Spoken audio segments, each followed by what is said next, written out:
All right, everybody. I see you out there.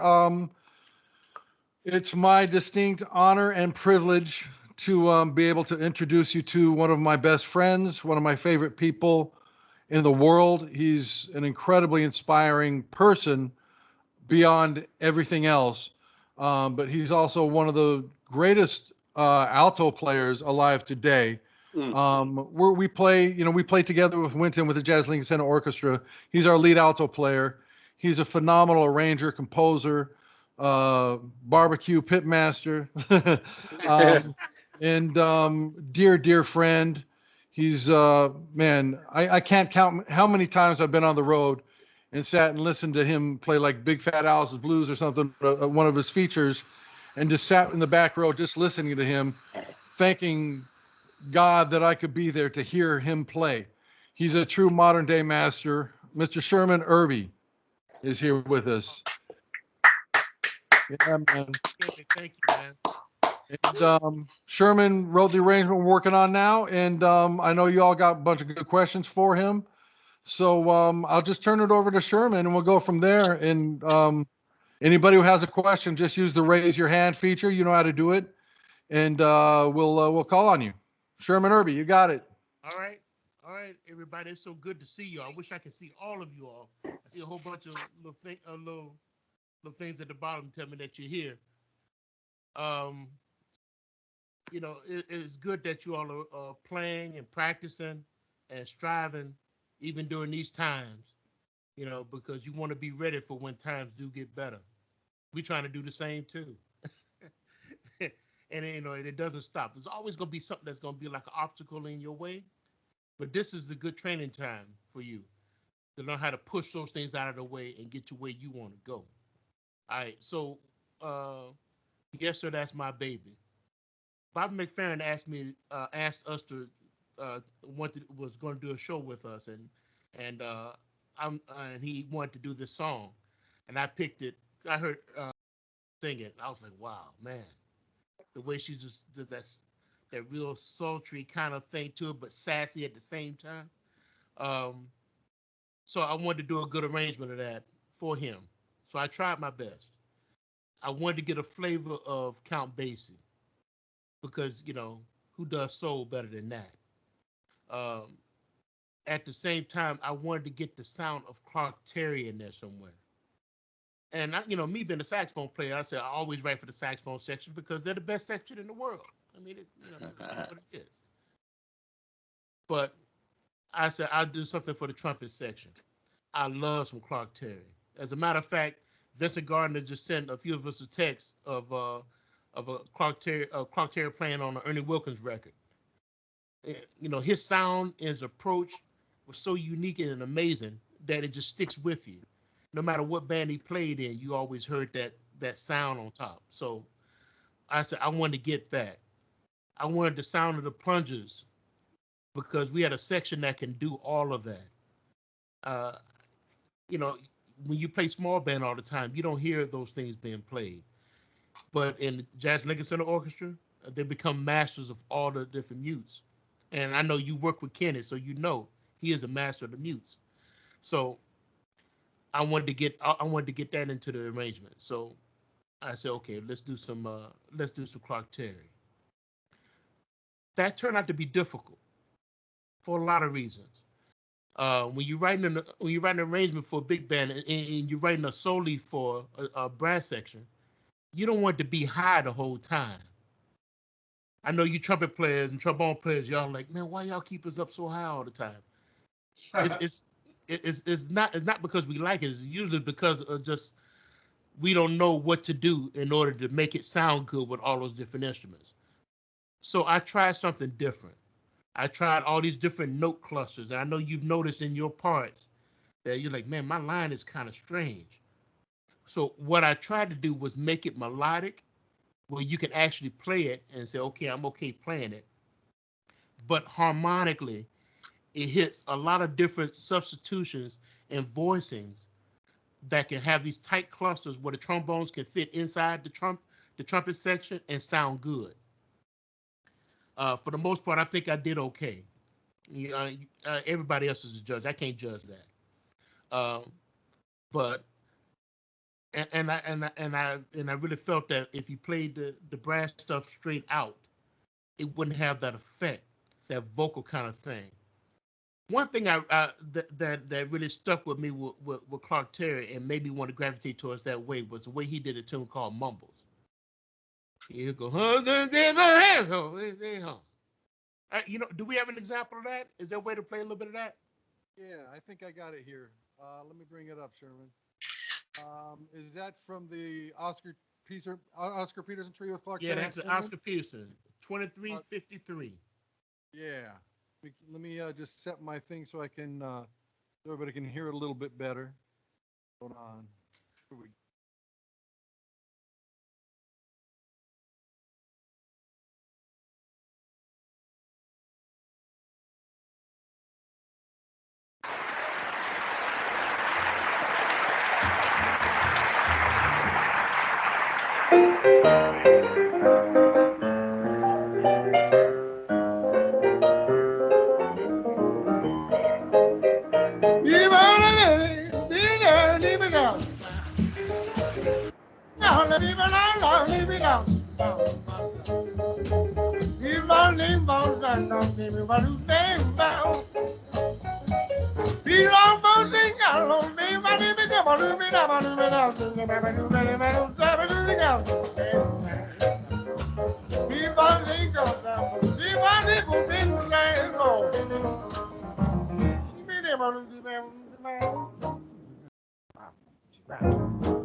All right, Kenny.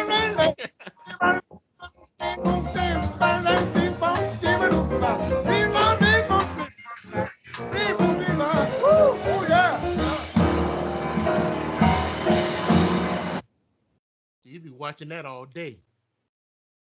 That's one of the ones. See, if you notice the way that he's singing it, I want to get that kind of effect with the trumpets, with the brass. Whoa, whoa, whoa, whoa, what a way to live. Hey, hey, do that. Hold on,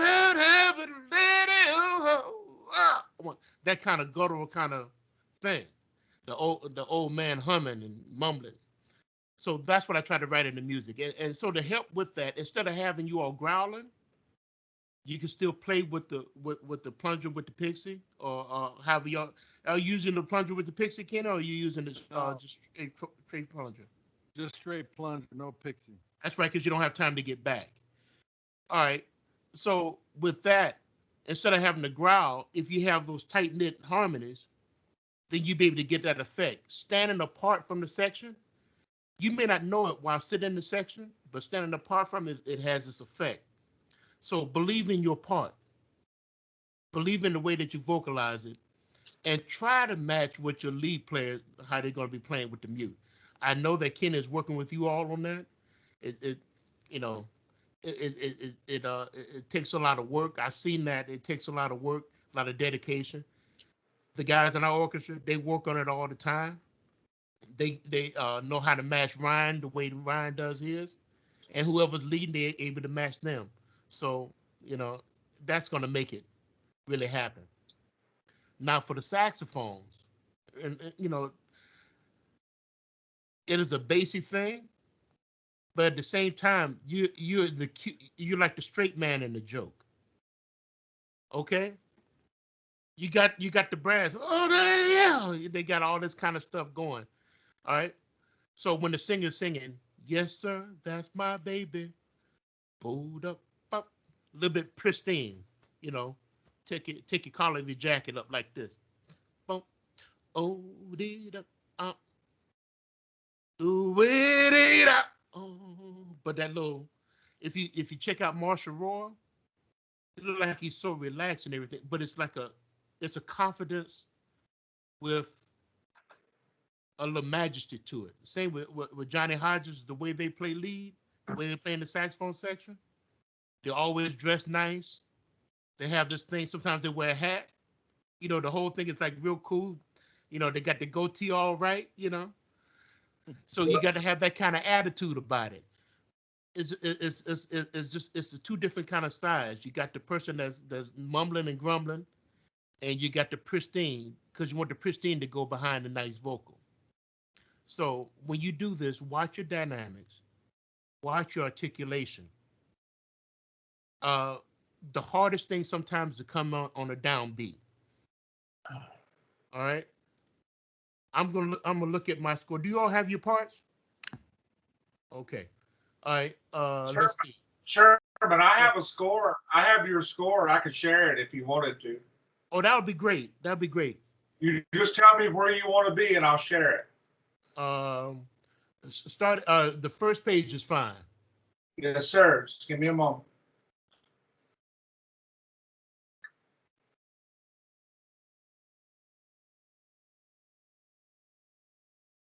Okay, let's look at letter B. B as in boy. Yeah, Leah to the right. There you go. Okay. Okay, saxophones. I'm gonna give you a little advice. Do not take for granted playing on the downbeat of 3. It's so easy to be off on it, and it loses its effect when it's not right. So you have to play that soft, and you have to attack it just a little bit. Do, dee, da, da. Then you can really hit, dee, da, do, and you come back off of it. I do not have the decrescendo going into the 5th bar, but it should be implied. I know everybody's been telling y'all many times before, when you're going up, you use the crescendo a little bit, and when you're coming down, you decrescendo a little bit. You got to have this get in and out kind of thing, because you have a vocalist and you don't want to get in the way, but you don't want to sound puny either. So make sure that you hit the downbeats. You hit them, give them this due respect. Downbeat of 3 is a hard beat to hit. Anytime you got to play a downbeat, it's easier to play a syncopation, but downbeats is difficult. All right, let's go to the next page.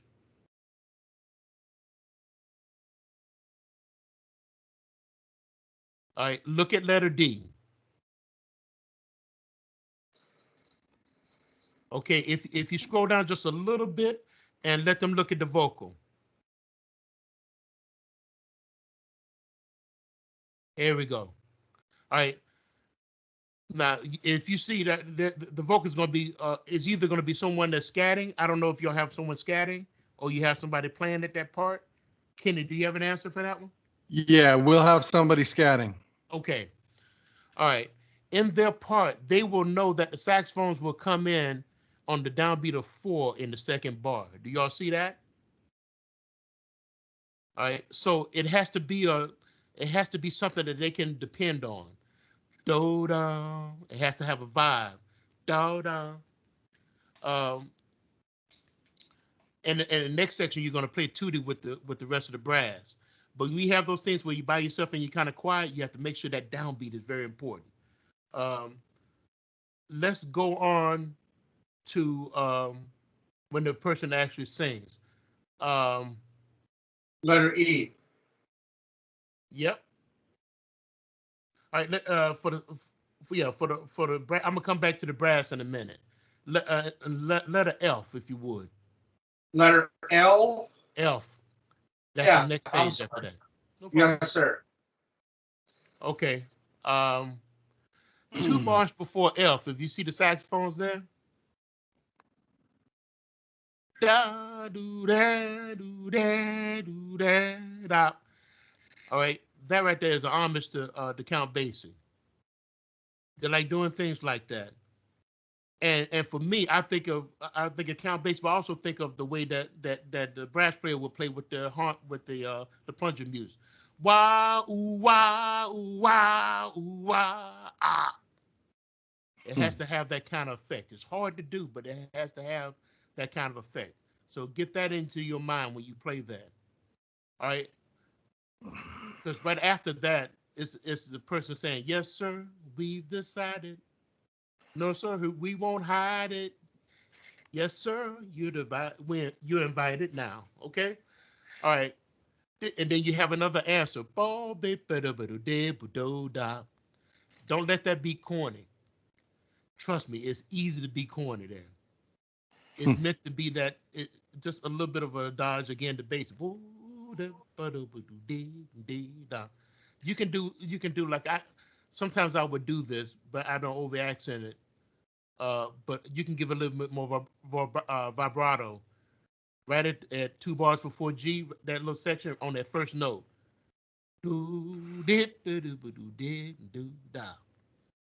Just make sure it's in time. Okay.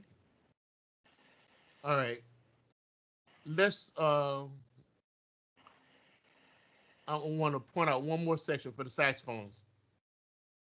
Right before the brass soli. This is on page 4. It should be on page 4. Letter I. All right. This part right now, you're not pristine anymore. You have to lean into those things. Because the person just said, "That's my baby now." Da, lo, do, lo, do, oh, ah, oh, ooh, ooh, ah. Then the brass, ow. Okay, I'm gonna give you just an idea. I'm gonna play on the saxophone a little bit.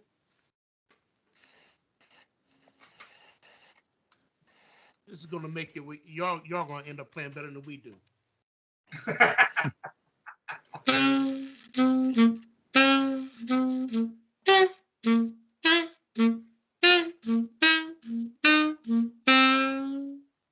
Hear that? All right. Mm-hmm.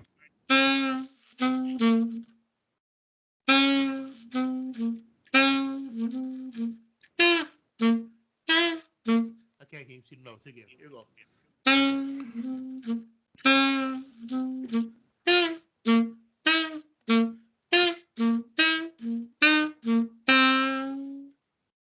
That's a hard tip.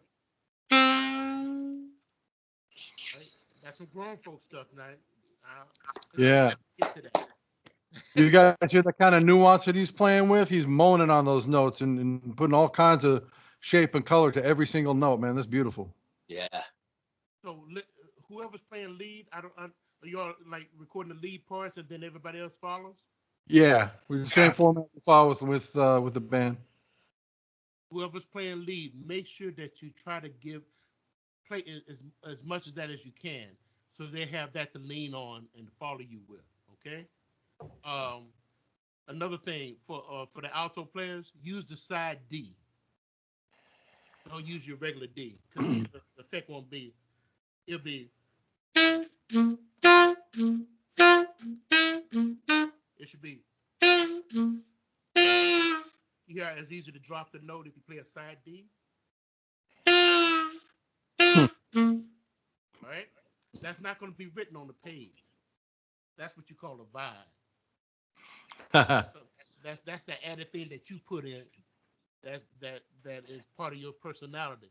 Now, you say, well, how do I learn? How can I learn that that's my personality, or that is a device that I can use?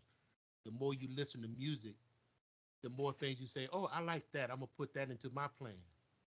It's not gonna come by osmosis, but you're gonna have to listen to a lot of music to find out what you like and don't like, and all of a sudden, certain things are gonna drift in your way. Because trust me, 30 years ago, I didn't play like this. I didn't know about any of this stuff.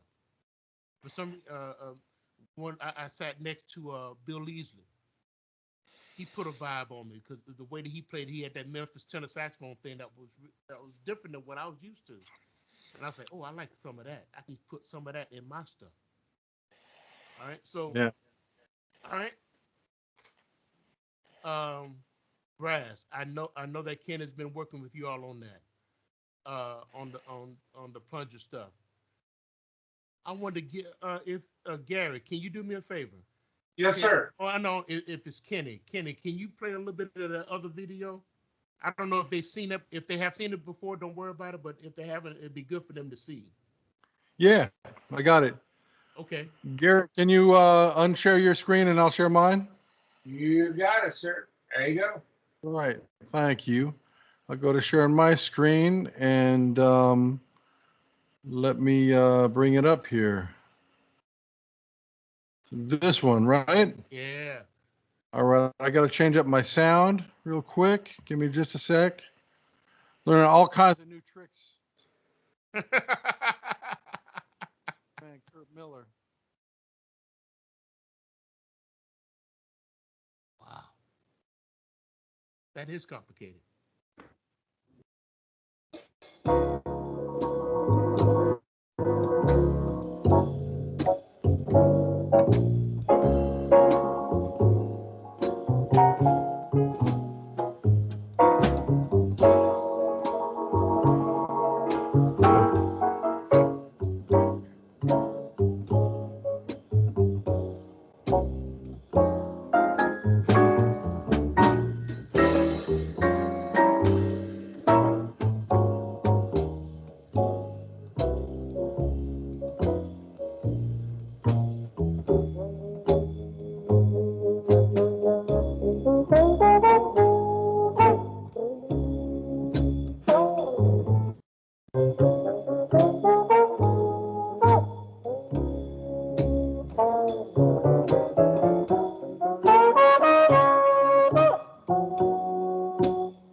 My gal's got great big legs, and she.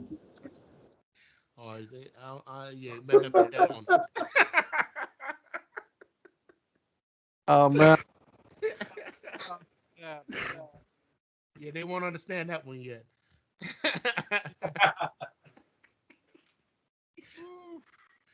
All right, so all of you should have like recognized some of the language that he was playing with. It's written in this part, like in the second measure of I.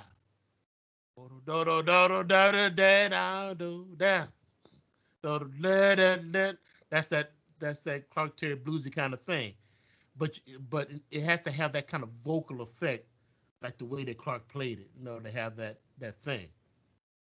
I mean, it takes a lot. I mean, he was a young man at that time. What was it? Late 20s, early 30s, maybe, when he was playing with Brookmeyer. So, you know, it can be done. You know, if you want, if all you have to do is internalize that sound. I can't do it on saxophone.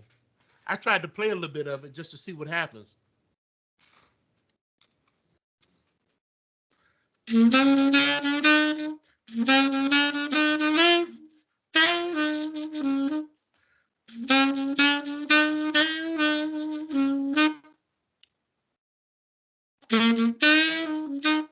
how I hear it.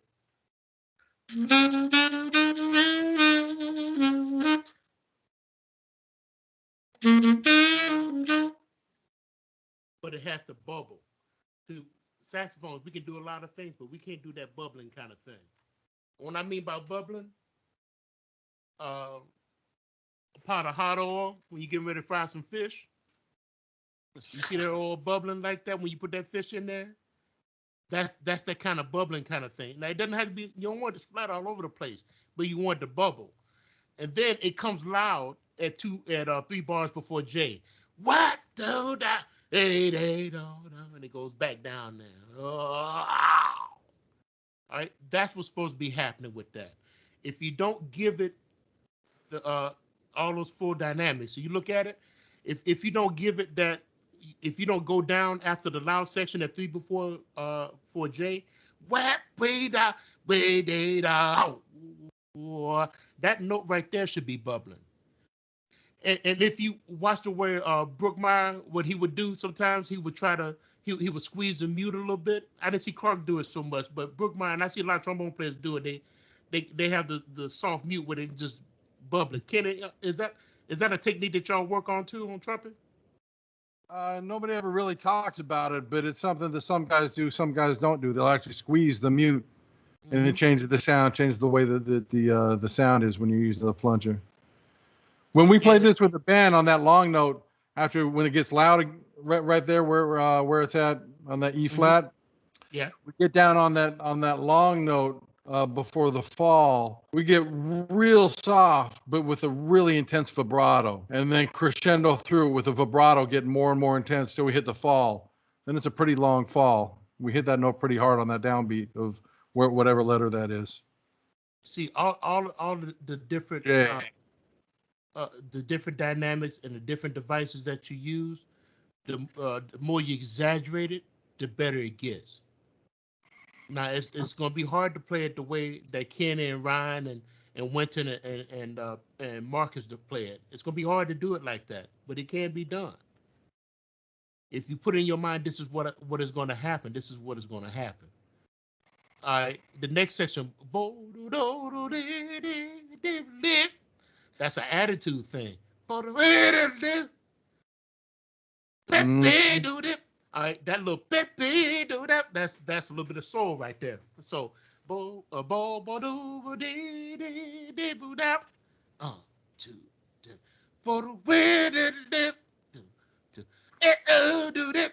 right, that's a little bit of soul, a little bit of funk, which is always in the swing too.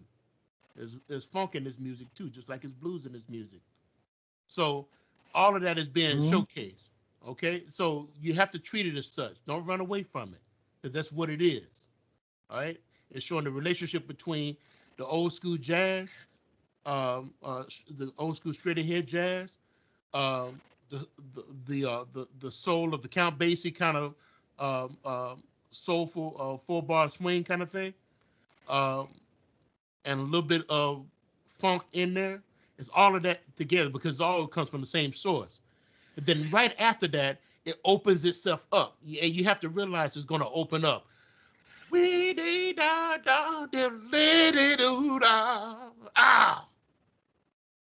got to have that kind of vibe for it.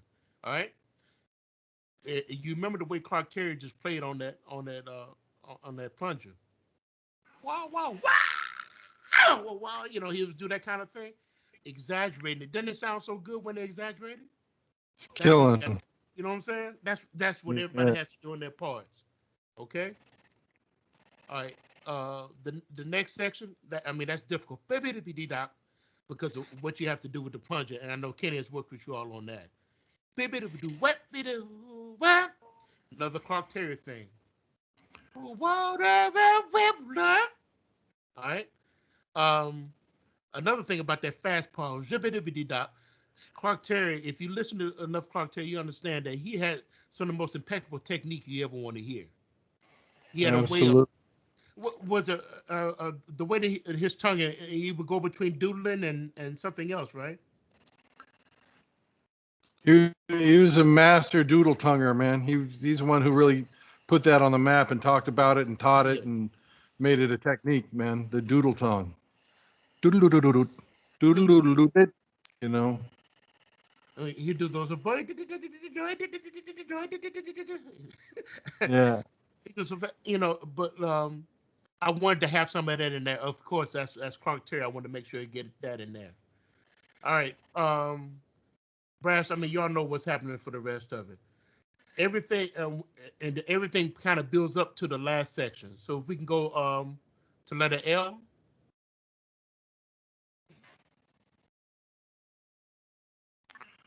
Okay. So you come back down in volume. Bodu, bodu, behu, behu, behu, bodu, da. All right. That's all the attitude. And you kind of bubbling. You're not loud. But you're going to get loud. That's Mr. Mumbles coming out. You know, it's like that. You know, I think everybody has like a old dude in their neighborhood that's kind of a little crazy. Might be on the juice a little bit too much, but you know, all of a sudden, you know, we would see that at Harlem. Somebody be like, you know, that kind of thing. So that's what it's supposed to portray. So try to get that as much as you can, and then you find out you're having a lot of fun playing it. You know, I see when our brass section, when they play it, afterwards people start clapping, and it's not because of what I wrote, it's because of the way they played it. It's you that put the life into the music. All the stuff that's on the paper is just a guide.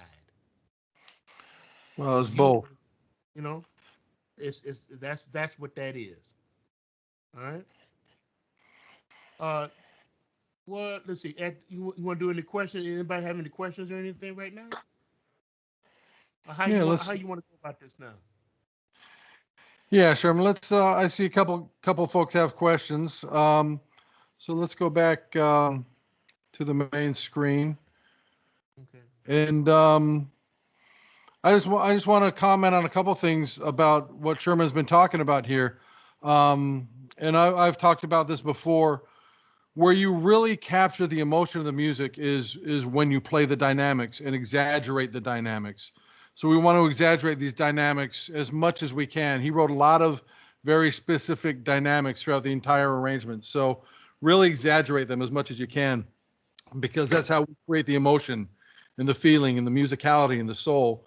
And to Sherman's, point about when we perform this on the road, which is quite often, most of the time when we finish that brass solo that Sherman wrote, the audience does applaud. It gets reaction from the audience. And it is largely because of the writing, because honestly, I've never seen a brass solo written like this before, ever, in big band music. It's very, it's innovative, it's very creative, and it's really taken a small group concept of Clark Terry and his playing and applying it to an entire brass section. Usually when the brass section uses plungers, it's to go doo-wop, doo-wop, doo-wop, doo-wop, something really basic and simple. This is actually writing a melodic statement using the plunger as part of the voice of the lead instrument and then harmonizing it throughout the entire brass section. That's something I've never seen before in the music. So Sherman's, being very modest, but this is some really creative, amazing stuff that he did. That's why when Winton reached out to us after Sherman brought this in the band and said, all right, what do you guys want to play on the road, on this next tour? The first thing that I texted back to Winton was, yes, sir, that's my baby, because that brass solo has never been done before. So it's an amazing piece of writing, Sherman. So I just, I got to give it up to you, man. It's fun to play, as y'all are discovering. And once you record it and you hear yourselves back, you're gonna really appreciate it even that much more. Right now, you're practicing your individual parts and doing things in sectionals and whatnot. But this is a genius chorus here that he wrote there. So we got a couple questions here. So let's go. I see Trey Temples is listed first in my list. So Trey, what you got? Trey's a young trumpet player in the band. All right. First of all, I'd like to thank you so much, Mr. Irby, for coming to spend this time with us. I really, really appreciate it. I had a question about relationship with a lead trumpet player. I'd like to ask, how is your relationship with Ryan Kaiser or any lead player in general, and how do you go about communicating on stylistic decisions with them? Does it relate a lot to your personal relationship with them? Okay. Let's see. Ryan, and I've known Ryan for a long time. When I first joined the band, Ryan was in the band. This was in the 90s. First of all, I've never seen a trumpet player who looked like him and played like that. All right. So he was a phenomenon to me. As a matter of fact, I think Clark Terry is the one that's told Winton about him. Ryan has a certain confidence about himself. He wasn't playing lead trumpet at that time either. I played with him down at Smalls, the jam sessions, and that type of thing. I knew Ryan in that capacity and playing in the Mingus band and just seeing him out there playing in the scene. And then when I came back in the band, he still wasn't playing lead at the time. I had no idea that he was that type of lead player, but I shouldn't have been surprised because I knew what kind of musician he was. Ryan plays with a confidence and a surety and a precision that makes you want to follow him. And that's in a sense, at least with our band, that's basically where it begins and ends. There's nothing I can say, Ryan, you should play this like this. I don't. Kenny tell you, he don't even want to hear it even if I thought about it, because he's going to play it the way he does. He's going to play it with such confidence and consistency, and with a lot of soul and feeling and intelligence that I should have wrote it that way or thought of it that way in the first place. It's like almost like an attitude like Miles Davis said, man, you should have wrote that this way anyway. So the relationship I have with him, the way he's going to play is the way I'm going to play with him. And and that goes for anybody. That goes when Kenny plays lead. I have to follow him. We all have to, even us, the lead saxophone, lead alto, lead trombone, we have to follow that lead trumpet. We have to believe in them. When Tonya Darby played lead with us, oh, she was killing too. And we followed her. Because that's our job. And so she can play with the confidence and know that everybody has my back. I'm just going to play the way I hear it, and it's going to be killing. It's going to be soulful. It's going to be swinging. And then everybody's happy. There's no room for attitude or fight, because when it's your turn, you do it your way. When I lead the saxophone section, I lead it my way. When Victor Goins is leading on a clarinet over the saxophone section, I follow him. He leads the way. So really, it's just that giving up of yourself as being the person that's who's playing up under the lead trumpet.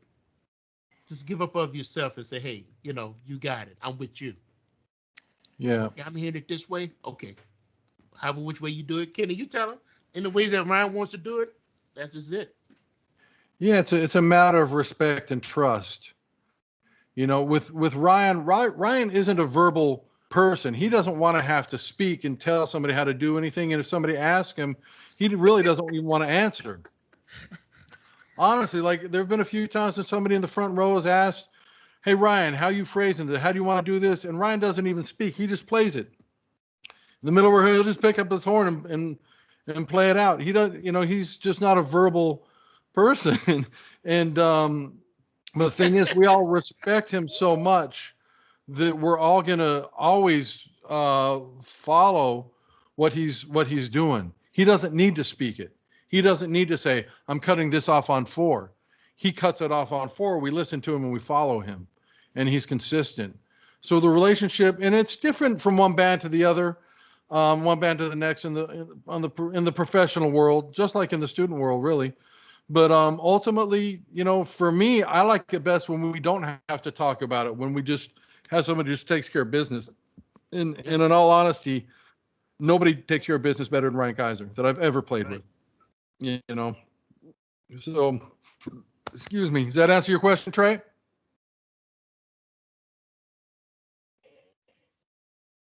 Yeah. Yes, it does.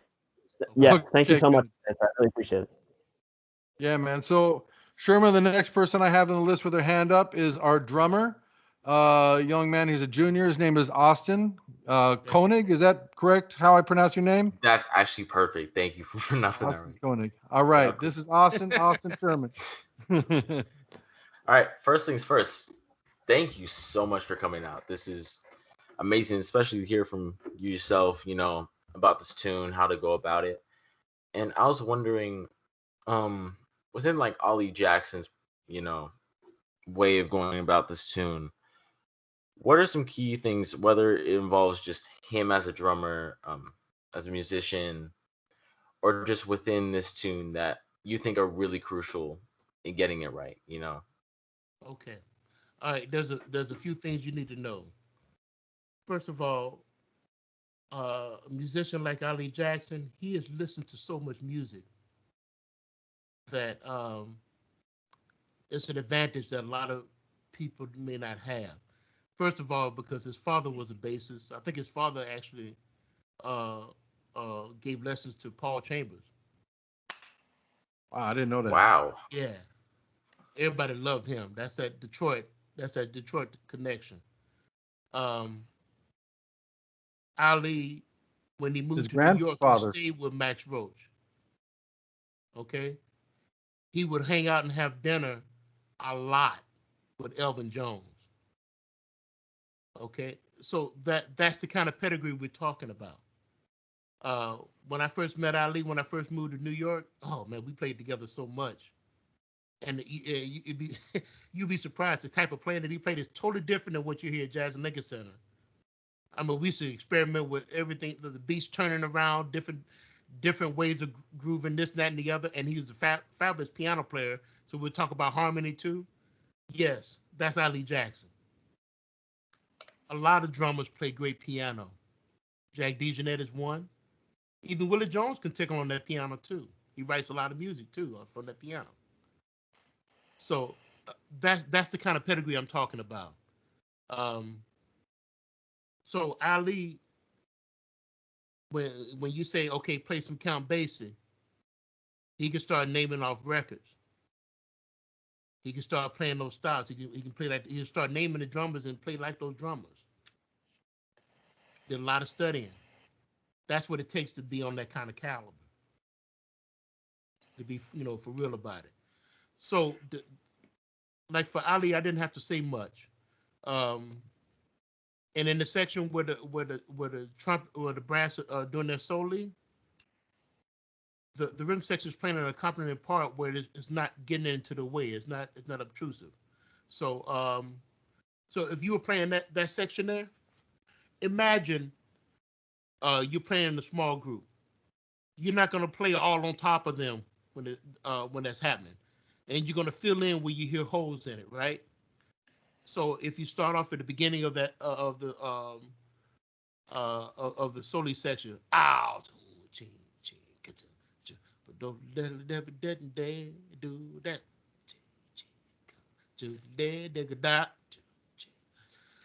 Got gang.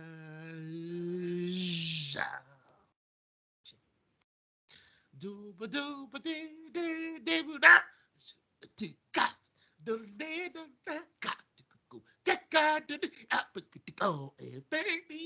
see what I'm saying? That kind of answering thing. You have to do that. All right. That's what Ali would, he would change it up different ways every night. Sometimes he will play like a real loud hit. If it's the open space is kind of quiet, bop, Sonny Payne, It's just a little bit of that to keep everybody attentive to what's happening. It makes the softness that the band is playing even softer because you're still hearing the after effects of that snare hit. But you have to do it the right way at the right time. But that takes years, and you'll get there. Just continue to listen to as much music as possible. Yeah, man. All right. Thank you so Thank much you, for Sherman. answering that. I just want to mention also Ollie Jackson's grandfather was Oliver Jackson, the great drummer. He played with the. I used to trade sets with the Newport All Stars that he played with George Wein and Clark Terry. I did a tour with Panama Francis and Savoy Sultans, and we played opposite them all throughout Europe, along with Buck Clayton's big band. But Ollie's grandfather, that was his grandfather, right? Yeah. Oliver Jackson was So playing drums. So Oliver Jackson was his that is grandfather. yeah, that's what I thought. So Ollie is from a pretty serious lineage, I remember Ollie when he was like 15, 16 years old, still in high school, coming to jam sessions in Brooklyn with Carlos McKinney back in the day.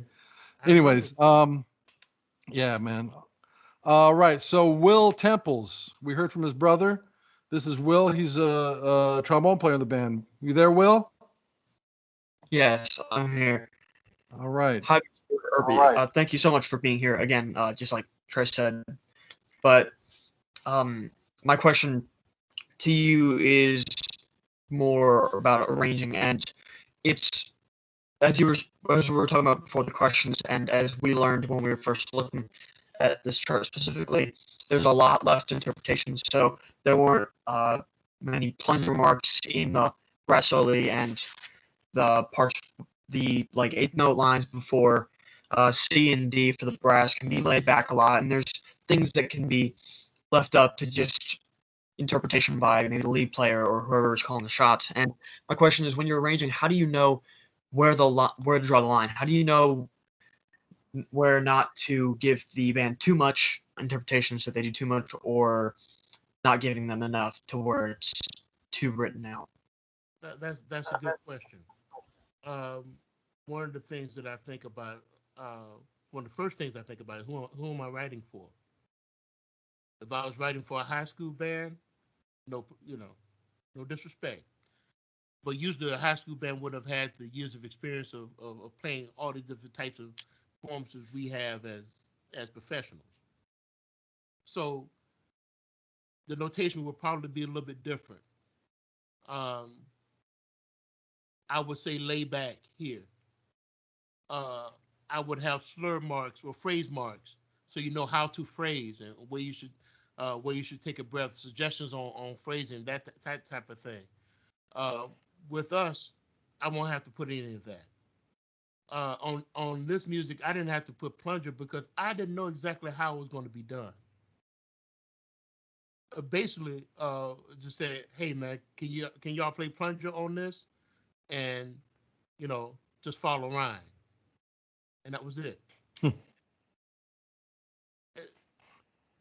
I'm not a trumpet player.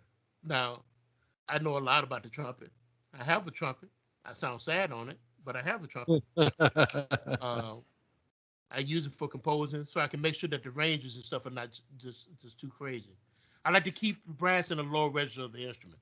You can notice by anything that I've written, I try to keep the brass kind of low, and then every once in a while I'll bring them up, because I know for most of the concert they'll be up in the stratosphere somewhere. So I want them to feel good when they're playing my stuff, And we appreciate it. Because you can't wear them out. It's just, why do that? That's most of your power in the band. The power doesn't come from the saxophone section; it comes from the brass.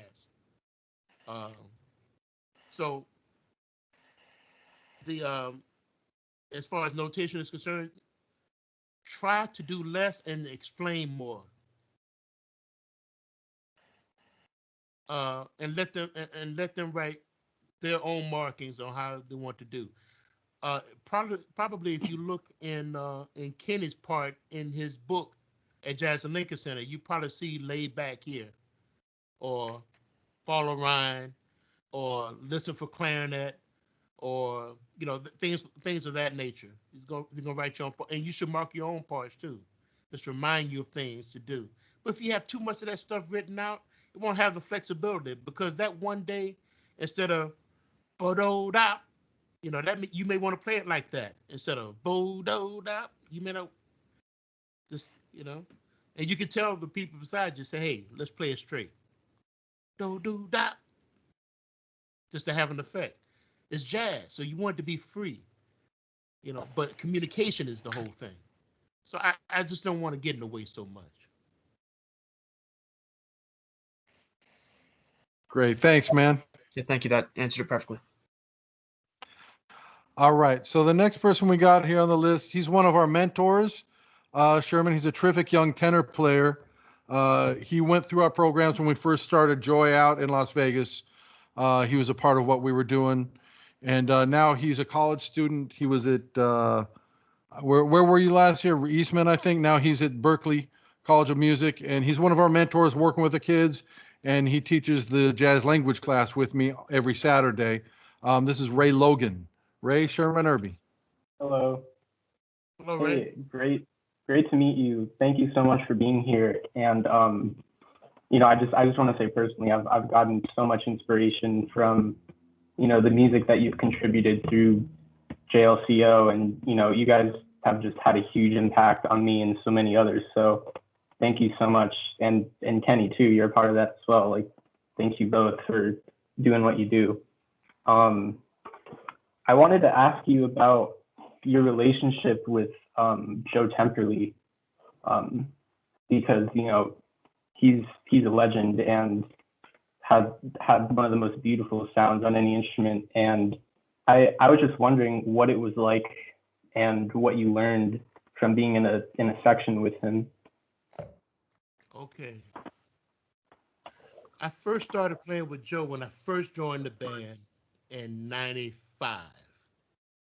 I was there for almost 2.5 years. And I sat next to Joe. I was playing second alto. Wes Anderson was playing lead. It didn't start off that way. I think it started off with me playing beside Joe, Bill Easley. We switched the chairs and stuff around. But anyway, Joe, he would tell me, "Why you playing so doggone loud?" All right. I'm like, man, why? But then I would notice something. Always the first one on the in the bus, on the bus. The first one at sound check. The first one at rehearsal.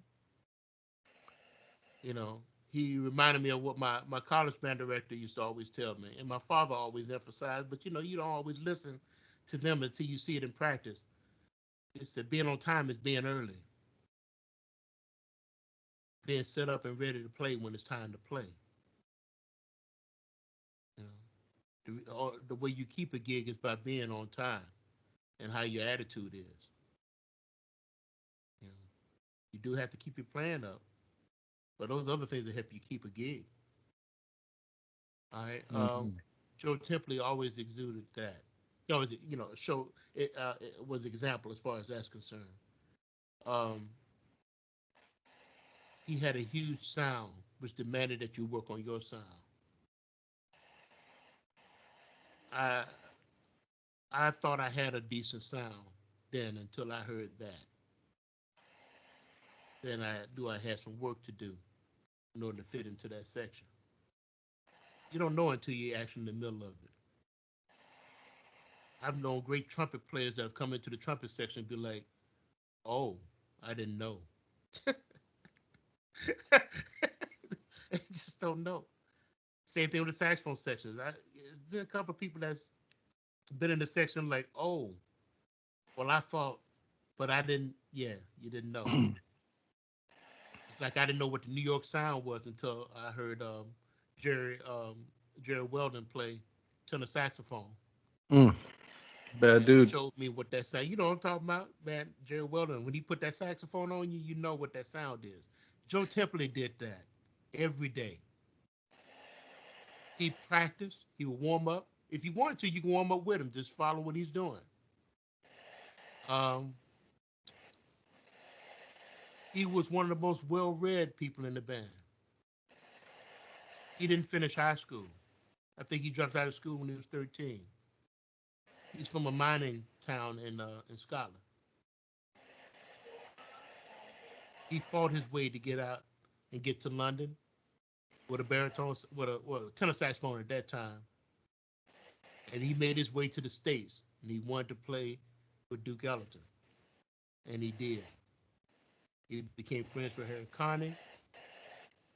He joined the band when Harry Connick passed away. Jerry Mulligan and Art Pepper would give him gigs. You know, would say, okay, hey, check this gig out. You got to take this gig from me because I have to do this other gig. He was sub for them, and he was part of that community. And that just wasn't because of his playing. There were other baritone players out there. That was because of his attitude and him wanting to play, being dependable, right? He was craggy at times. He'd stomp his feet, tell him, come on, you're dragging. But that man loved some music. And it was fun playing with him and talking to him. And it just reminds you that it doesn't matter what degree you have or what school you went to. What you learn is on you. We've seen people out here that got degrees that don't know anything. So, you know, Joe Temple was well-read, beautiful guy, very intelligent, and one of the few people I would let babysit my daughter. That's how much I love him. That's beautiful, man. Thanks for asking about Joe, Ray. Thank you. Just thinking, just Yeah. warms my heart, man. We all miss him, man. He was a huge influence on all of us. You know, his sound, his integrity. He always showed up early, like Sherman said. He was always there early. He was the first guy on the bus.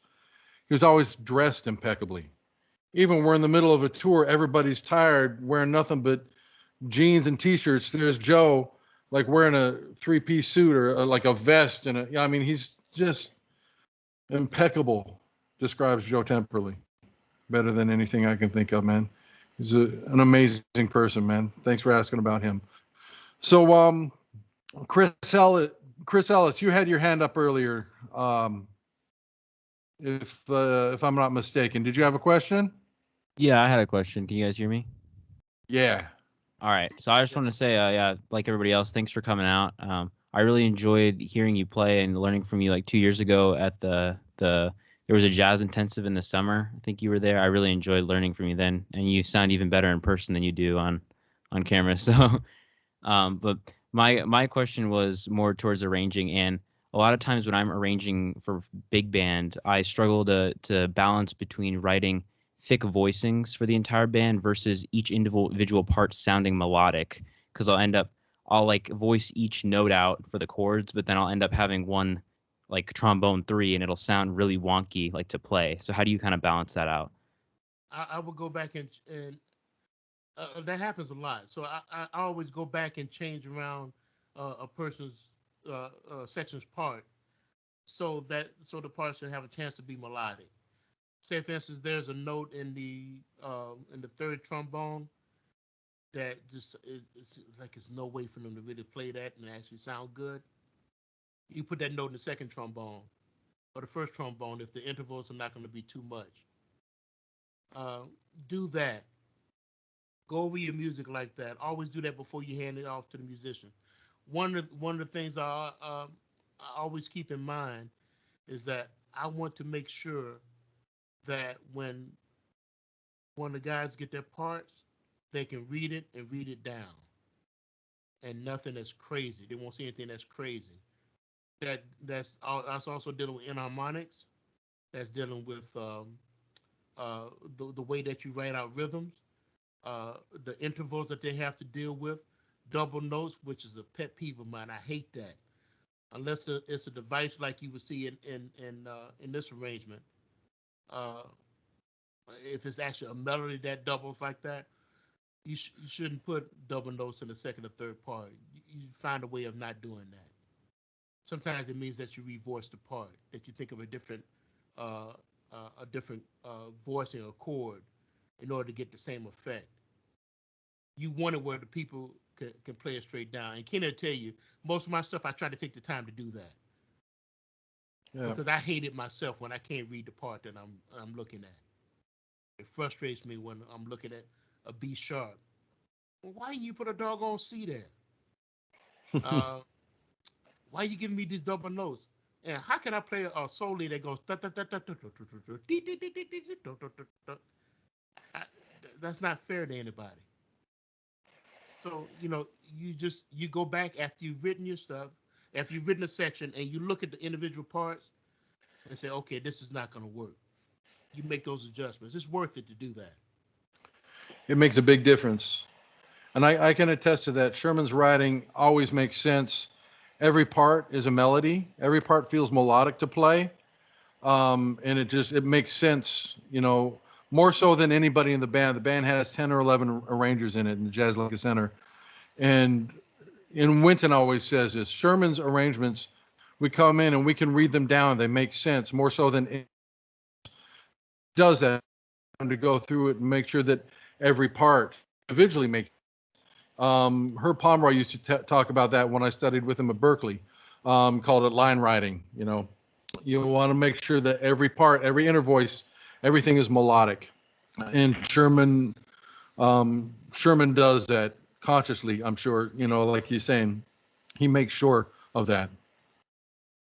If you check out like the soli for those who are going into arranging, check out the soli and the way that I approached it, the brass soli. It hurt doing it. It took a lot of time to do it. It wasn't something that I followed a formula. There are no formulas that I follow. I don't do drop 4, drop 2. I don't do any of that stuff. I go by what the melody is and how the harmonies go, and I follow lines to try to make it as melodic and as interesting as possible. And I always think about tension and release. That way I don't get bogged down into a specific system that I could have gotten from sounds and scores, It's hard. It's the way I approach it. Everybody does it differently. But just check it out. It may be something you want to try. Okay, thank you. That was really helpful. Great, thanks, man. All right, Julian Brooks. Julian is our lead alto player, Sherman. Julian, I'd like you to meet Sherman Irby. What you got? Hi, nice to meet you. It's a pleasure to meet you. Thanks for talking to us today. And I wanted to ask for some advice on getting better at playing lead alto. Because I played lead alto before, but I've never actually led or had to lead. So I'm just looking for some advice to help with that. You played a lot of second alto, right? Yeah, and last year, me and one other person played lead alto, but they were more of the leader than I was. So, Okay. Yeah. Okay. Lead alto is a funny thing. You are the voice of the saxophone section. Remember that confidence and attitude I told you about Ryan Kaiser? Yeah. You have to have that same kind of thing, but it's a little bit different. You're in a section with 5 people, at least 5 people, on both sides of you. You have to communicate a little bit more than someone, say, in the trombone section or the trumpet section. The way that the horn is made is, you have to think of, you have to visualize your sound to spread instead of going straight out like a brass would. That's a conscious thing that you have to do. I can't tell you how to do it. I don't know how I learned how to do it. I just said I needed to do this. I need to make it where the baritone can hear me at that end, and Paul on that end, and Victor Goins on the other end to be able to hear me. The other things I had to consider was visually, what can I do to help the section? Moving your horn. You cannot play as a statue in the saxophone section.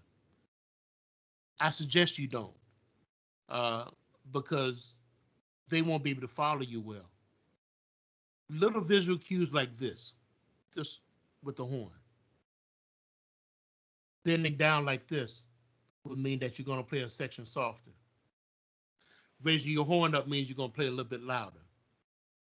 A little motion like this will give them the ictus of the downbeat, because again, playing on 1 and 3 is very hard. Playing on downbeat is very difficult.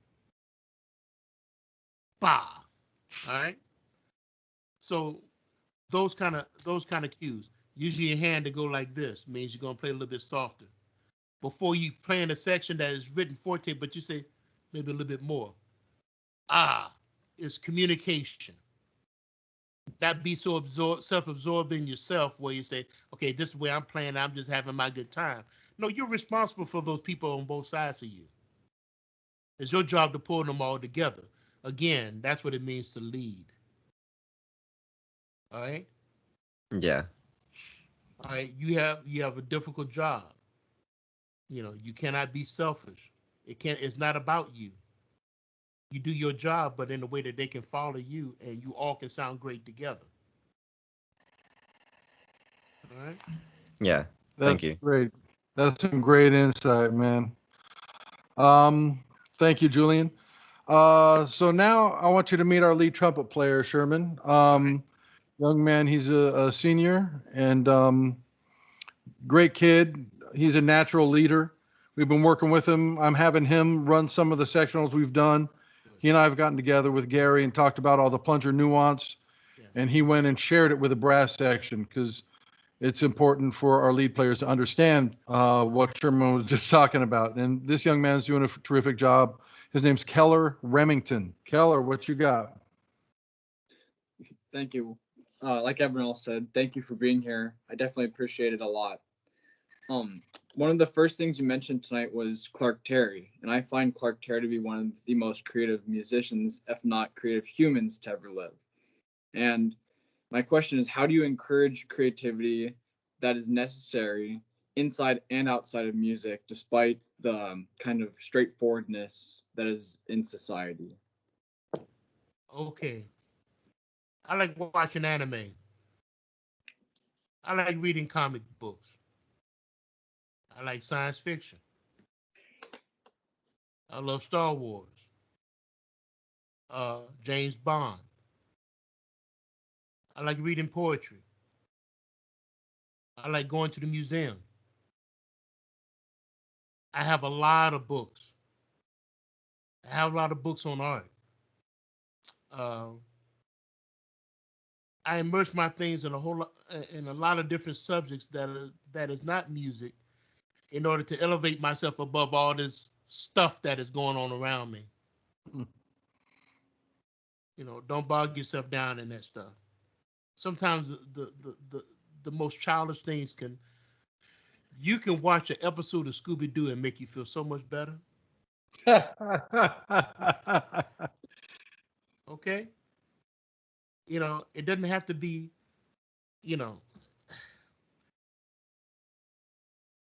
I have just as much fun as reading a book by Eric Erickson on the different stages of man and psychology and society and everything else, and physical development of a child. I have just as much enjoyment reading that as I do about black holes, as I do about an old Star Wars book that I have. I have most of them. All right. Last night I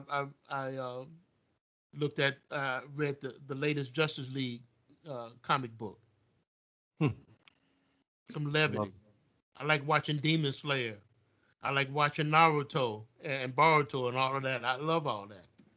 I love the diversity it gives me, even as a 52-year-old man, because it lightens things up a little bit from the heavy stuff that is around. So give yourself that. Go play basketball, even by yourself. I know with COVID, it makes it hard to do certain things like that. All those things help your creativity. Any experience that you have is going to help your creativity. And I would say any positive experience. All right. Thank you so much. All right. So that's man. Thank you, Sherman. Thank you, Keller. Man, I would love to hear from some of our younger players. I don't want to put anybody on the spot, but we've got two very young, very talented musicians here, Sherman. I want you to meet young alto player. His name is Andrew Stroud, and young trumpet player. His name is Kai Bolware. How old are you guys? Kai, you're 12, right? Andrew, Andrew and I actually go to the same school, and we're in the same grade with each other. So Okay. And Yeah. Andrew, you're 12 as well? Yes, I'm 12. All right. Either one of you guys have any questions for Mr. Irby? Yes, I do. So I like everyone else. Thank you so much for coming out. I did meet you at the summer jazz intensive. Yeah, I think I remember you. Yeah, I still Player, have right? I have the picture that you took with me. And it was an honor having you lead our ensemble. I think we did great, and you were great as a leader. And my question is, how do you build? Because I understand jazz is all about communication, and that's just with every kind of music. It's just really about communication. So how do you build that bond where you understand your like your buds on the bandstand? Like, how do you build that relationship? What do you do to help you understand them a lot more? It all depends on the person. I can say I can make a blanket statement and say, oh, we all just hang out and we on the road and we sitting and we talk, and on the bus we sitting there we playing cards all together. That's not always the case. Just like what Kenny said, Ryan didn't hardly speak to anybody. He's not a vocal kind of person. But if you listen, some things you will learn about life that is not about what is said, but what is felt and seen and and interpreted and understood. I can sit next to. I was on the road with Roy Hargrove. Roy Hargrove is another great trumpeter, and he was not very vocal either. Sometimes he would fake it just to be one of the guys, that kind of thing. But in his heart, he was not that vocal a person. But if you just sat beside him and not said a word and just experienced being around them, you kind of understand who they are. I understood who he was by that. That's why he never had to give me an instruction of what to do. He just played and I followed. With Ryan, it's basically the same thing. Kenny, I've known Kenny for a long time, and we have talked. My experience with him is different than my experience with Walter Blanding, because the relationship I had with him had nothing to do with him. It's because I knew his mother very well. I didn't even know she had him when I first met Walter on the bandstand. But if you listen and you experience being around a person, when you sit beside them, you can sit on the bench with them and not say a word and look straight ahead and just experience that person. It's something spiritual about it. It's like one of those kind of magical things that you can't quantify, but it's there. It's like love. You say, I love my mother. Yeah, what is that quantitative thing about, what is it? What is exactly is love? I don't know, but I know I feel it. All right, you're gonna learn that in time. You already know about it now, whether you can talk about it or not. But that's the same kind of experience you have with somebody that's on the bandstand. They'll know who I am by just sitting beside me. They know who I know who they are just by sitting beside them, experiencing life with them, that moment with them. Then everything else will come through. You may not be the best of friends. I played with people that I really did not like. But it didn't mean I didn't understand them. I took the time to listen and experience that moment with them so I can play music with them. Then talk about them after the gig. I hope that answers your question. Yes, it does. Thank you. Yeah, music is really an interesting thing, and it's something that, I don't think I've ever really talked to Sherman about. But, when we study music, we practice music, something I've heard Winton talk about and describe music as the art of the unseen, right? And you express yourself through sound. And when you think about communication, the majority of communication between people is actually nonverbal. You can sit next to somebody you don't know on a park bench, and they'll be sitting there breathing like, and you'll recognize that and realize that they're in distress.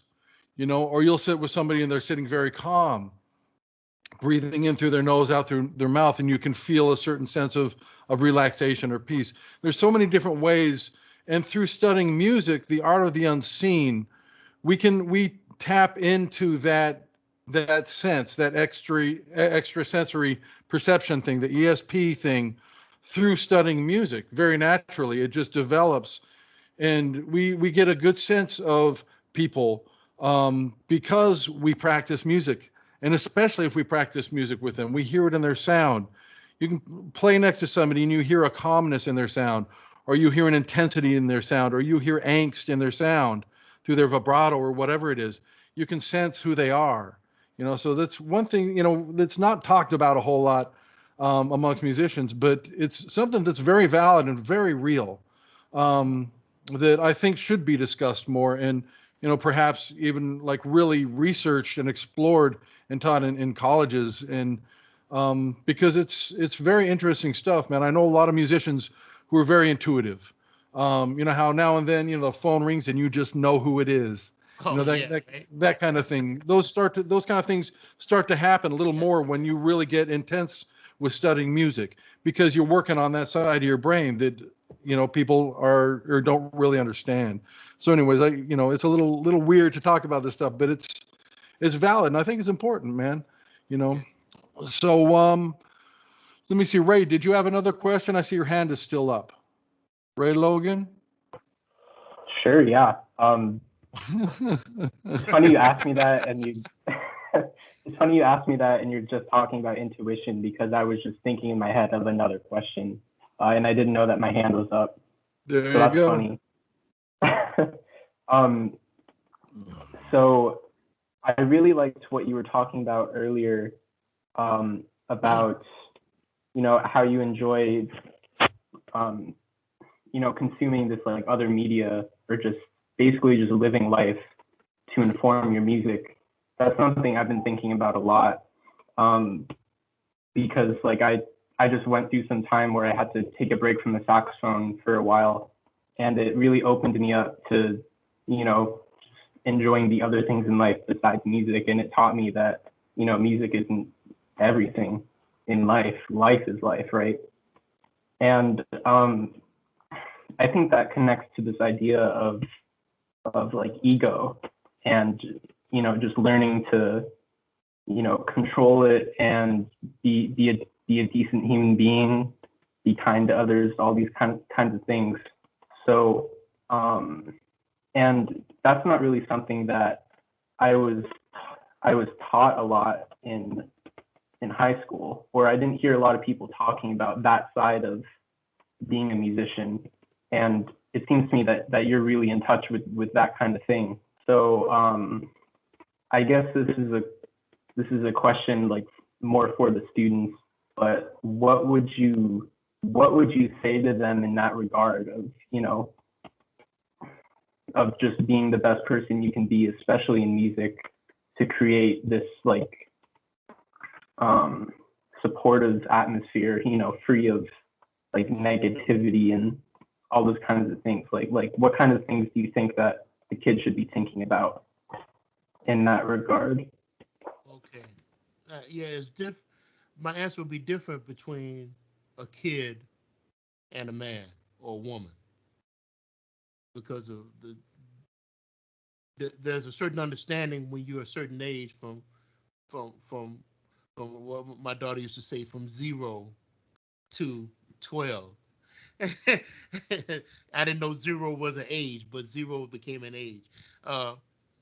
So from the beginning to 12, and then from 13 to 16, there's another understanding. Between 16 and 19, there's another understanding after that. So the answer would be a little bit different. What I would say is, if I was talking to blanket all musicians, I would say that music is a way for you to express yourself on the life that you lead globally and daily and by minute. You're feeling at that very second, or what you may be going through in life, you have to express yourself through music. Music gives you that outlet.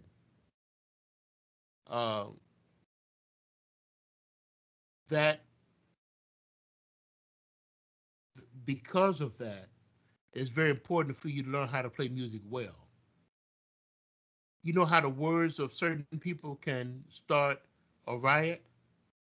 It can start a revolution.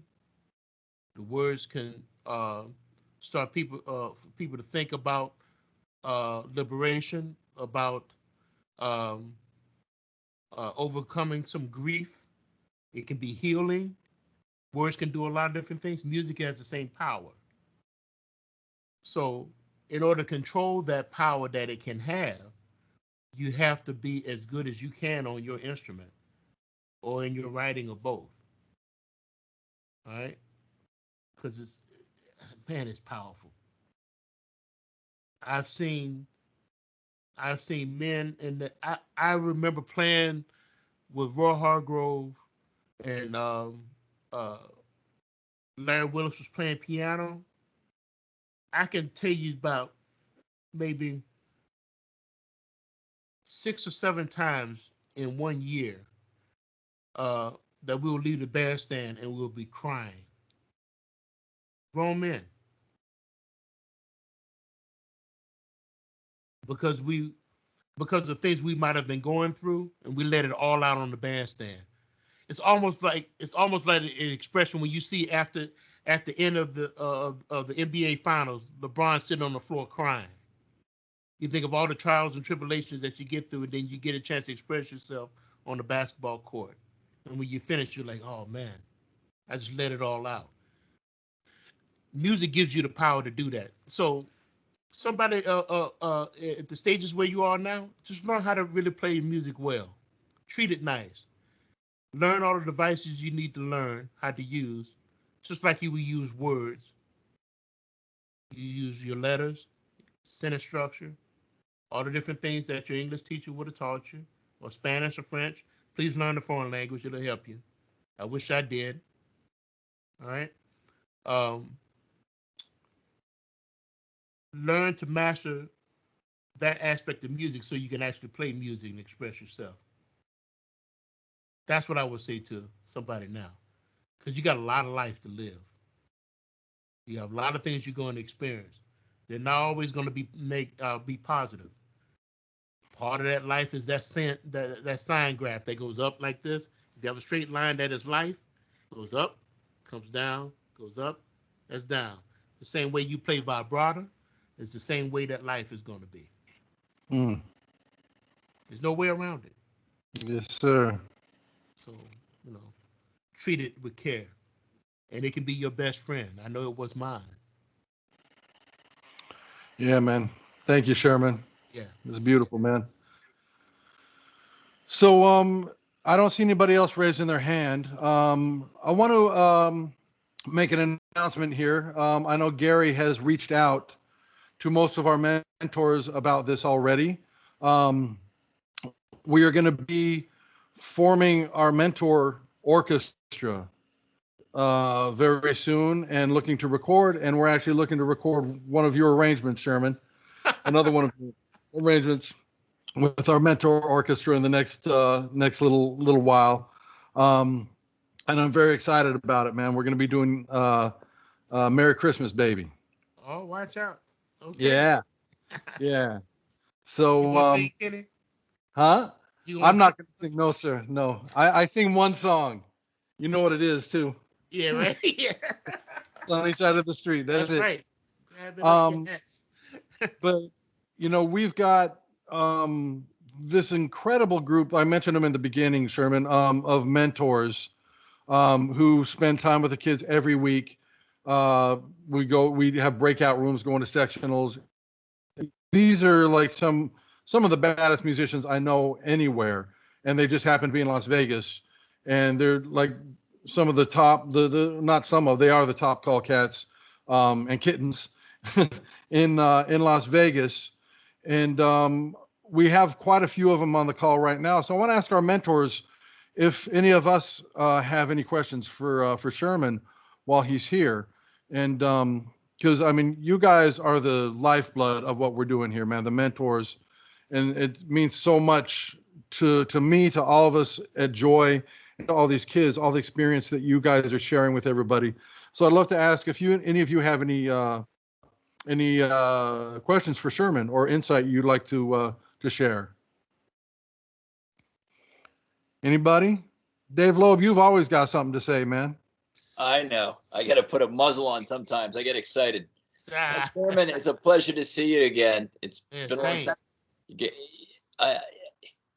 I could go on for hours, but the main thing, what I'm really interested, which I think might be interesting to everybody else, like, is there a overall philosophy? I mean, we've heard a lot of wonderful, inspiring words tonight, but as far as all the various styles that you and Kenny, you guys, when you're playing different musics, what do you do to get into the spirit, the mindset of the music that you're playing at the time? One of the things that you guys at Jazz at Lincoln Center, to me, captures so magnificently is whoever, in fact, all the students, if you haven't checked out all the concerts, you got to check out all the concerts when they come in with playing for Bobby McFerrin and then Joey DeFrancisco. And then, every concert, all the themes, and these are in the jazz genre, but the musicians in this band embrace this music. You'd think they had played that since the time they were like 2 years old when they play it. And they had one rehearsal. I was lucky to sit in back of you guys with McPherson and McCoy Tyner. And unfortunately, he, I saw him in the hall. I was playing with Ben Vereen on the other side of the Dizzy's Club at the same time. And I met McCoy and I asked him, I said, and he was in a wheelchair. His wife was pushing him. He didn't pass away much longer. I said, were they your changes on Body and Soul? Because one of the jazz theory books kind of says it's Coltrane. It is Coltrane, but it was McCoy's. But I'm just trying to, how do you guys get inside the overall feeling, the mindset in order to interpret different musics from different composers, different performers? Because you're so well at adapting like right away, So is there a certain thing that you can instill in these students so that they get in that mindset of that music, so they get in the body and the spirit, so they're not just superficially playing the notes, but they're into the feeling? All right, there's two things that are involved. You have to listen a lot, and I had to learn that. I didn't grow up listening to Duke Ellington's music or Count Basie's music. I listened to David Sanborn and Grover Washington, Bob James. That's what I was in the choir. We were doing the Hawkins family's music. Yeah. Played with James Cleveland. My upbringing was different. But with everything that I did, I learned that I had to listen a lot in order to understand what was going on. And the more I listened to a lot of different musics, the better chance I would have in playing that style. The second part to that is that you have to play the other styles of music. Mm-hmm. You can't fake it, and you're gonna fail. I remember when I just joined Roy Hargrove's band, he was doing his Creosote band. Yeah. With Chucho Valdez and Angar Diaz and Changuito and El Negro and John Benitez, all the great Cuban and Puerto Rican musicians, right? I had no idea what a clave was. I'm from Alabama. There's no clave in Alabama. Okay? So I was like thrown into the lion's den, and Roy's like, "You got it." I'm like, "I don't got it. But what I had to do was listen to the music a lot. And then I would hang out with Changuito, and Changuito would play a lot of music. Angar, same thing. They would play a lot of music, and they would beat the rhythms on my back. And they because they didn't really, Angar spoke English, Changuito spoke no English at all. So everything was he would beat the rhythm on my back, and I would experience the music. And through that, he would show me what to listen for and the cacophony of different sounds. Now that's the same thing in playing R&B. You know, you won't understand what the backbeat really is unless you experience that. It's not exactly on 2 or exactly on 4. It has a little slot that it fits in. Same thing with jazz. You know, what we call Latin music is different the way that Puerto Rican musicians and other islands in the Great Antilles, how they approach the music than it is in Cuba. Yet you only know that by experiencing that and playing in that. So you're going to get better the more you do it. So if you don't do it, yeah, you'll never get good at it. But if you start off, you're going to be terrible. The more you do it, you won't be as terrible. Then one day you'll be okay. And then the next time, and then after that, you won't even think about it. You let somebody else grade it. Yeah. Okay? You know. Yeah, man. Sherman, that's beautiful. Thank you. Thanks, Sherman. All right, Sherman, I want you to meet a gentleman who used to play with my dad in Vegas. He's one of our mentors. He's an incredible bass trombone player and a dear, dear friend, Mr. Sonny Hernandez. What you got, Sonny? Sherman, it's a pleasure to meet you and to hear you talk to the kids and the rest of us. And you answered one of my questions already about telling the kids they need to listen to the different styles and everything. And I was going to ask something kind of, you ever run into Doug Purviance? Oh, man, Doug. I haven't seen Doug in a while. I know Doug well, man. Yeah. Oh, man.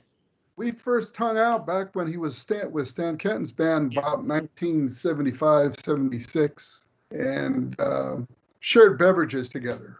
So it was like, yeah, if you happen to see him, please tell him Sonny says hello. City, right?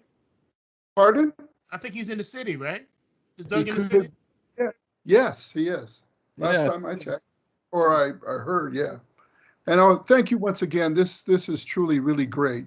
This is really wonderful to hear your philosophy and then hear how you do everything. It's wonderful. Absolutely. Thank you. Thanks, Sonny. I saw Lauren Cordell. You had a question for Sherman? Lauren is she still here? She was. Yeah, she's Okay. Lauren's Gary's wife. She's our resident violin specialist. We don't have any violinists in the program right now, but we're hoping to. And she's just wonderful, wonderful lady. And I don't know if you guys have met in person. I feel like you may have, but I don't know why I feel that way. Anyways, Lauren Cordell, Sherman Irby. Hey, Sherman. We met at the summer jazz intensive, the first one. Oh, right. Yes. I can't wait for you guys to come back so we can all go out for some barbecue. Next time, I'm gonna make sure I get some of that barbecue, Gary. I'm gonna make sure. And play some croquet. Oh, there you go, bro. My question for you is on Yes Sir, That's My Baby. Eventually, when we do have strings, would you want them to be more in the background playing pads, or kind of just steal moments from each section? You can either have them in unison playing with the, and then maybe chord them out at the, when the scatting is happening in the very beginning. Yeah. And let it be. Mm-hmm. Okay. Those kind of things would be good for them to play with the saxophones or in lieu of the saxophones, depending on how many strings you have. But I you get some soon. Yeah, I mean, if you just have a quartet, the sound of the my first instrument was the viola. Awesome. So that sound would lead for the tenor sound. It will add a little bit of depth and color in that tenor sound area. The violins, you have to keep them in the lower register. Yeah. There, I think there's another section, in letter C. Yeah, that would be good for them too. Okay. Cool. And you can add some pizzicato and some of the stuff in here. I've been playing around with more pizzicato on a colleague of ours, Dathan Tenoy. he writes some really hard charts for strings, especially when we're not used to playing jazz. And he did a chart, I can't remember the name of it, but he had some nasty pizzicato in there that we really had to learn how to count. Oh, right, yeah, right. Yeah. I got some other nasty. Thank goodness we had sax. nice for. Yeah. Yeah. So Writing for strings is interesting. I have a violin over here that I sound real terrible on, but I pull out anytime I have to write some string stuff. I pull it out so I can terrorize my family. But but I swear one day I may try to dive in a little bit more because I love that sound. we love Cool. your Thanks, Lauren. Thank Thanks, you. Sherman. For some reason, my program's glitching a little bit. I just got a text from Danny. Danny Falcone is one of our trumpet mentors, and he is a phenomenal lead trumpet player. I've known Danny since junior high school, Sherman. We've been friends. We go way back. You know, his dad and my dad played together. His father, Vince Falcone, was Frank Sinatra's conductor for many years. Oh, and yeah. Danny is a phenomenal lead trumpet player, and he had a question for you. Danny Falcone. Hi, Sherman. How are you, man? What an honor and a pleasure. Thank you for being here, man. Real cool. I was fortunate enough. I mean, I've watched you guys forever, but I was in New York doing a gig, and I called Kenny, and he said, "Yeah, come on back." And I snuck in backstage and got to catch you guys. And I was, you know, I've always been super impressed, but hearing it in person was a whole nother thing. And what I wanted to know from you is like, how do you approach, and I think for the kids, it's a good thing to think about, that concentration level that you guys have when you're playing is unmatched. I've never seen a band so perfect, like so together and locked. I mean, it's just unbelievable, that level of concentration. And so I know for me, you know, I try, but, you know, I'll get distracted or something will happen. I'm thinking about my son or my daughter, you know, these things. And sometimes that'll pull me away. How do you guys maintain that level of concentration, or you specifically, I guess I'm asking, you know, for that extended period of time and stay that focused? Like what gets you to that point, and how do you stay in it during the show? A couple of things. First of all, we're playing with Winton. Okay?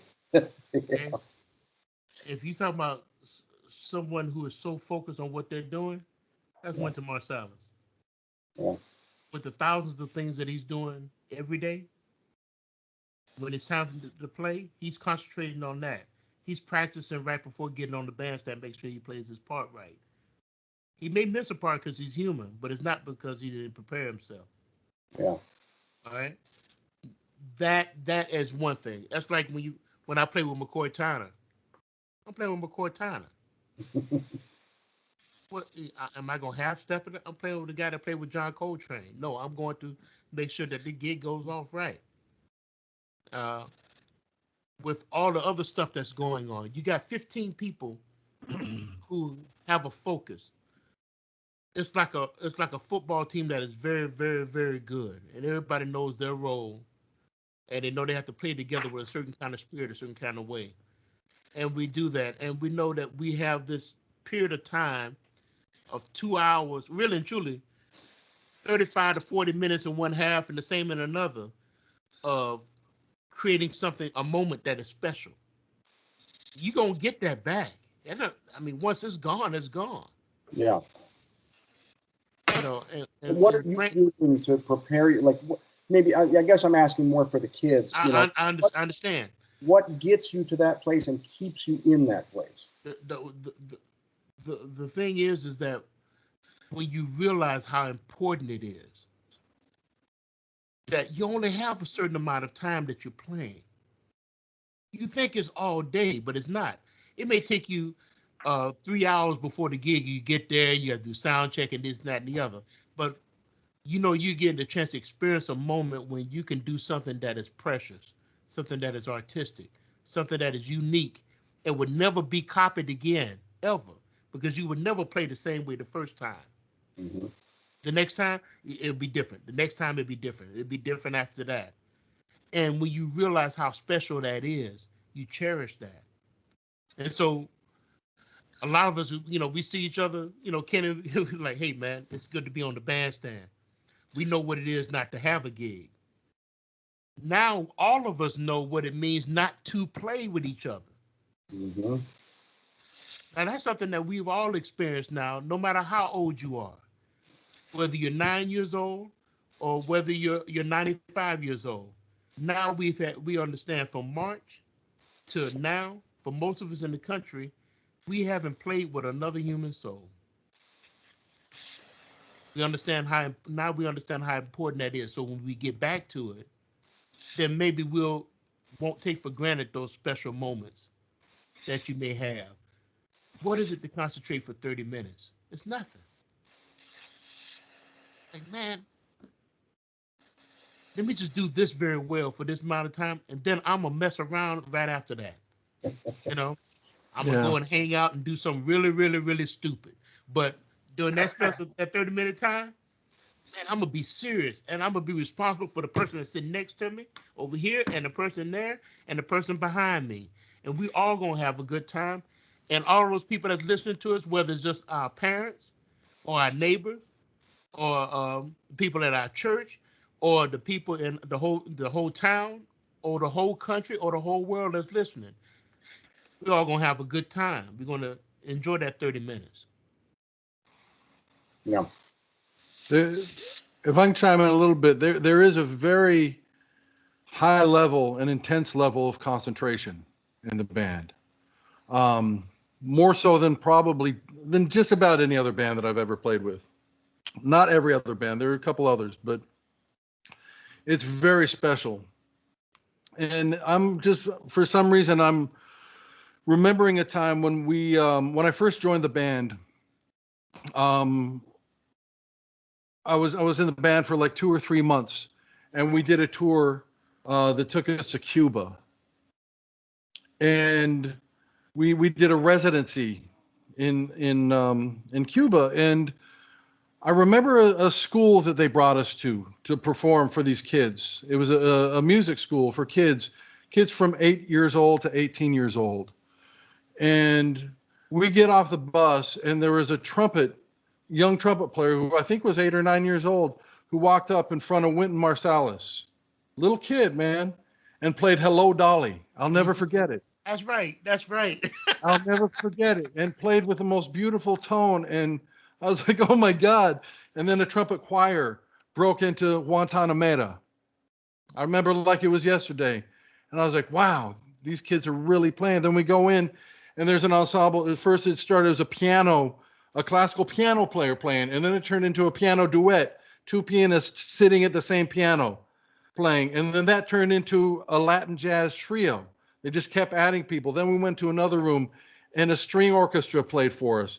And then that expanded into a full orchestra. Then we go into another room, and then, the end of it, there was a salsa group in the courtyard. Everybody's dancing, and I'm sitting there crying. I was so blown away. And the reason I was so emotional is because I'd come from a few months before that playing Broadway shows where people are sitting there reading books and doing crossword puzzles, phoning it in, not really caring about what they're doing, with no real focus whatsoever, And I went from that to this, and see these kids who had been preparing, waiting for us to come for months on end, if not a year, waiting for us to come so they could perform for us. And they put so much heart and soul into every note that they played. They taught me a very valuable lesson, man. That whenever I play music, it's got to be on the highest level I can possibly play on. And from that moment on, I made it I didn't talk to anybody about it. I just made it my personal mission. Whenever I play, I'm going to be focused. I'm going to be centered. I'm going to be at the top of my game. And not because, of my ego, because I want to sound good, but because I respect the music that much. And yeah, I'm sitting in a band with Sherman Irby. I'm sitting in a band with Vince Gardner and Wynton Marsalis and everybody else who's in the band who are amazing musicians. And they set the bar. Wynton sets the bar by not standing up in front of the band showboating and playing all the solos. Right. He leads by example. He sits in the trumpet section. Wynton Marsalis plays fourth trumpet. and he makes sure every person in the band gets to play a solo. You know, so he leads by that kind of example. He leads by checking his own ego at the door and making sure that everybody in the band has a moment to shine. So, you know, who am I to go into that situation with any ego whatsoever? You know, so you know, there are a lot of reasons why the band is, like you described, Danny, is very focused. Much of it is because of the way Wynton leads the band. Because he doesn't lead it with his ego. He leads it thinking about the music first and making sure that everybody gets a piece. Everybody gets the spotlight on them for at least a moment. You know, so it's, you know, when you're working with a band leader like that, it's not that hard to go into and say, man, I'm going to really focus and do my best. You know, I want to make this person proud. You know, and really be true to the music the best that I can. You know, sorry, that was a long story, but that trip I have to video from that too. man, that trip to Cuba changed my life, man. It really did. I have video of the cats dancing when they were playing the salsa for us. Yeah. Yeah, I have some blackmail video. No, just kidding. Yeah, that was my other question. Give us something on Kenny, will you? Give us a little embarrassing story, something we can use against him at some point. Well, there's plenty out there. Just Google me. Kenny has been beautiful ever since I met him. I'm just busting on it, man. It's interesting. The people that you meet coming to New York, you become wary of things because of new experiences. But you meet somebody like him. I remember I needed a car for something. You say, man, go and take my car. I was like, what? Yeah. You know? Yeah.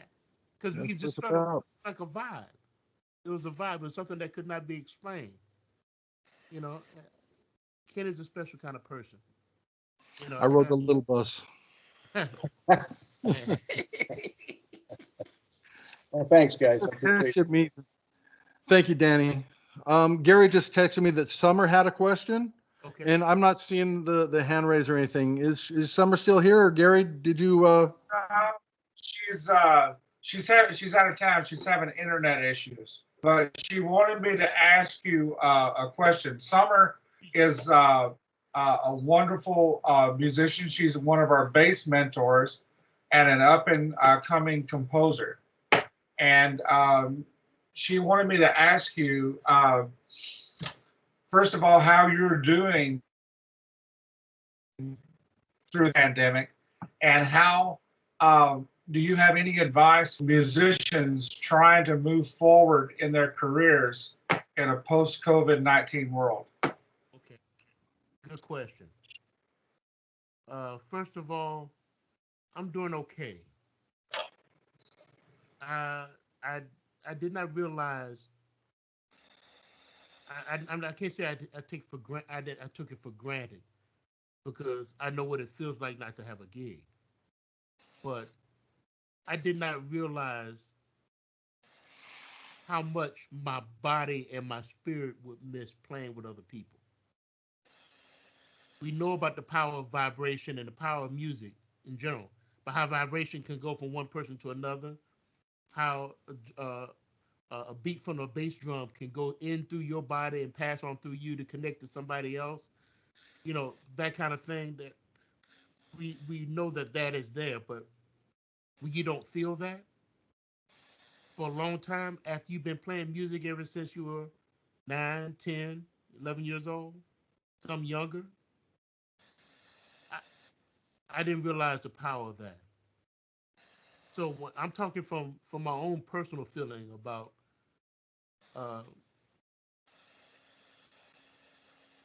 not, understanding that how powerful it is when you lose something like that. How powerful it is when you get it back. You just won't take it for granted at all, and you experience it and appreciate it more. You may be at the point where you just take any gig. Man, I tell you what, yeah, what you got? It's a wedding? Great. How much can I play? Great. Does what? $5? Great. Fine. As long as I get a chance to play. You know what I'm saying? Because it's a feeling that I've experienced and had this feeling of being able to express myself for such a long time, for most of my life. And now I'm being told I can't do that. And part of the experience of playing music is playing to others and playing with others. It's not always playing with others, but the gratification and the feeling that you get. It's like talking to a psychiatrist, to a counselor. You feel better after you do that because you're expressing yourself to someone. You're lowering a wall to take the weight off your shoulders. You know, I can tell you for a lot of us who've been out here a long time, kids, I want you to understand this. Music has, in one way or another, affected our lives in a positive way. In some instances, it has saved our lives. Some instances, it has made us healthier, saner, more aware of what's going on. Music is very powerful. And that's why we do what we do. So, you know, again, for you all who are just coming up, experience this, learn as much as you can. Man, don't take this for granted. You know, don't take this for granted. And this time that you have to work on the things that you need to work on, it goes by quick. I remember when Kenny had hair. I'm telling you. I remember when my hairline was here and not here. It goes by quickly. It does, man. It really does. Gee. All right. I don't know if anybody else has any questions or not, but one thing we were talking about, Sherman, at the beginning, we were just getting started. I mentioned I mentioned Dick Griffin, and I wanted you to meet his son, Jakuba, who's here. I don't know if you got any questions for Sherman. I just want you guys to meet because I don't know if you were here when we were talking, but Sherman actually played with your dad. Yeah, absolutely. I secretly have my dad on speakerphone and he's listening too. Hey! Say hello. Hey, how's it going, Dick? Good, man. Yeah. We did those big band rehearsals. And That's right over at was born. at Bill Lee's house. You remember them? That's right. Wow. I do have a question for you, Sherman. We're talking about so much music, and I want to ask you something personal, just for my own knowledge. Who are your biggest influences on saxophone, alto saxophone, and then mainly, who are your biggest lead alto influences? I know we can go to a lot of different names, but I want to hear where your sound comes from. Okay. I love me some Sonny Stitt. Okay. I love the way that he addressed harmony. He spelled it out for me in a way that I can understand it. Everybody learns things in different ways. For me, Sonny Stitt did that. He hooked me up. Johnny Hodges with his sound. Yeah. The master of his vibrato and nuances. He'd make you feel something. G.G. Grice. Okay. I love G.G. Grice because he was so understated but powerful. All right. And I'm just naming the alto players because above all of that, I was mostly influenced by trumpet players.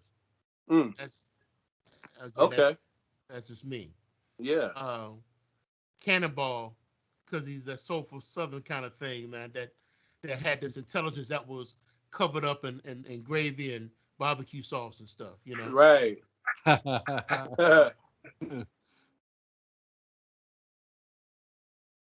Those, and Bird that had everything. Yeah. The reason I'm playing jazz is because of Bird, because I didn't know you could play saxophone like that. Right. I heard this 52nd Street recording. It was the worst recorded thing in the world, but I had never heard an alto play like that. Right. I didn't know what that was. So I heard at the end of the Grover Washington records, I hear him playing fast notes over the chord changes that sounded good. And I asked my band director, I said, what is that? He said, oh, he's playing a little bebop. He played jazz also. He had always played instrumental R&B. Yeah. So, because my band director never called what he did, what Grover Washington did, jazz. Right. He called it instrumental R&B. He said, now this right here, this Charlie Parker, that's jazz. Right. And what he's doing, he's trying to play a little bit of that to end his stuff. I said, oh man. I got a lot of that. I got a lot of that from my dad too. See that? Beautiful.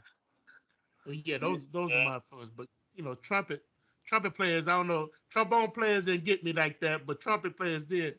Uh-oh. Uh-oh. He messing with you.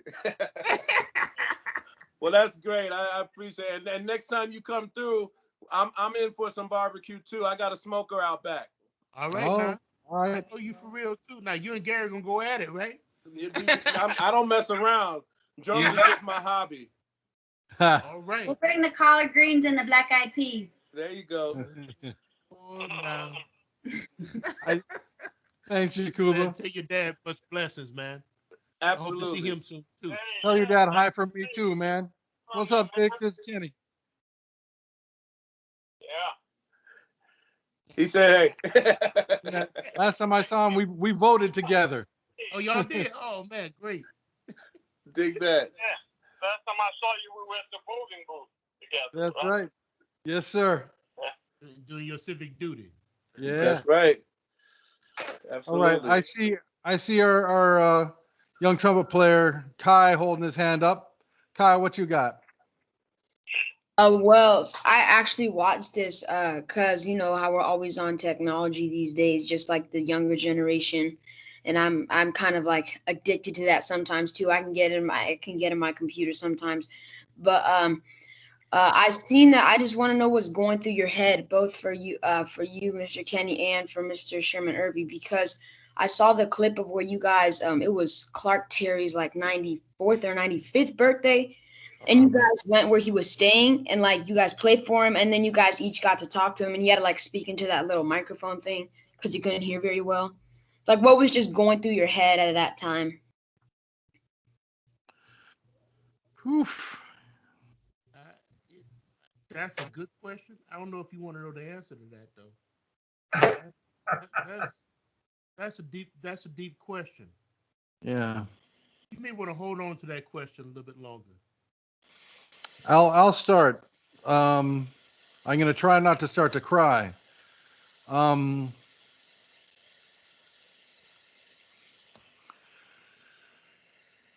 you guys seen the movie Keep On Keeping On? Anybody see that movie about Clark Terry? A beautiful, beautiful movie. It was shown at the theater by Lincoln Center, and I went to see that movie just before we were going on tour. And it just so happened Victor Goins was at that movie as well, and we actually watched that movie together in different rows. I saw him once we were seated, and we both came out of there with tears in our eyes. And we went on tour like a week or so later and realized that during this tour, we were going to be like within an hour of Clark Terry's home. So we talked to Winton, we talked to folks at Jazz Lincoln Center and said, man, we want to go see Clark Terry. We have a day off. We're within an hour. So they made the plans. They spoke with Gwen, with Clark Terry's wife, and set it up. They catered at the house, and the band was going to go set up and play at the house to celebrate Clark Terry's birthday. Clark Terry fell ill not long before we were going to go there, and we got the word, and he was in the hospital. So they set it up for the band to go to the hospital and set up and play for him. So it was a big surprise for Clark. He didn't know that we were going to be at the hospital. So they set us up in a room, and we chose repertoire that Clark Terry had recorded. And woof, man, we started playing. We heard Clark, they're going to wheel him in because he was, at that point, he had both of his legs amputated, and they had to wheel him in. And we started playing when we heard that he was coming. So when he entered the room, we were already playing. He entered the room, and here's a man who literally is at the end of his life. and he was dancing. We could see his legs. And at that point, they were stubs, man. We could see him dancing under his blanket. Man, it's hard to play when you're crying. It's hard to play when you're crying.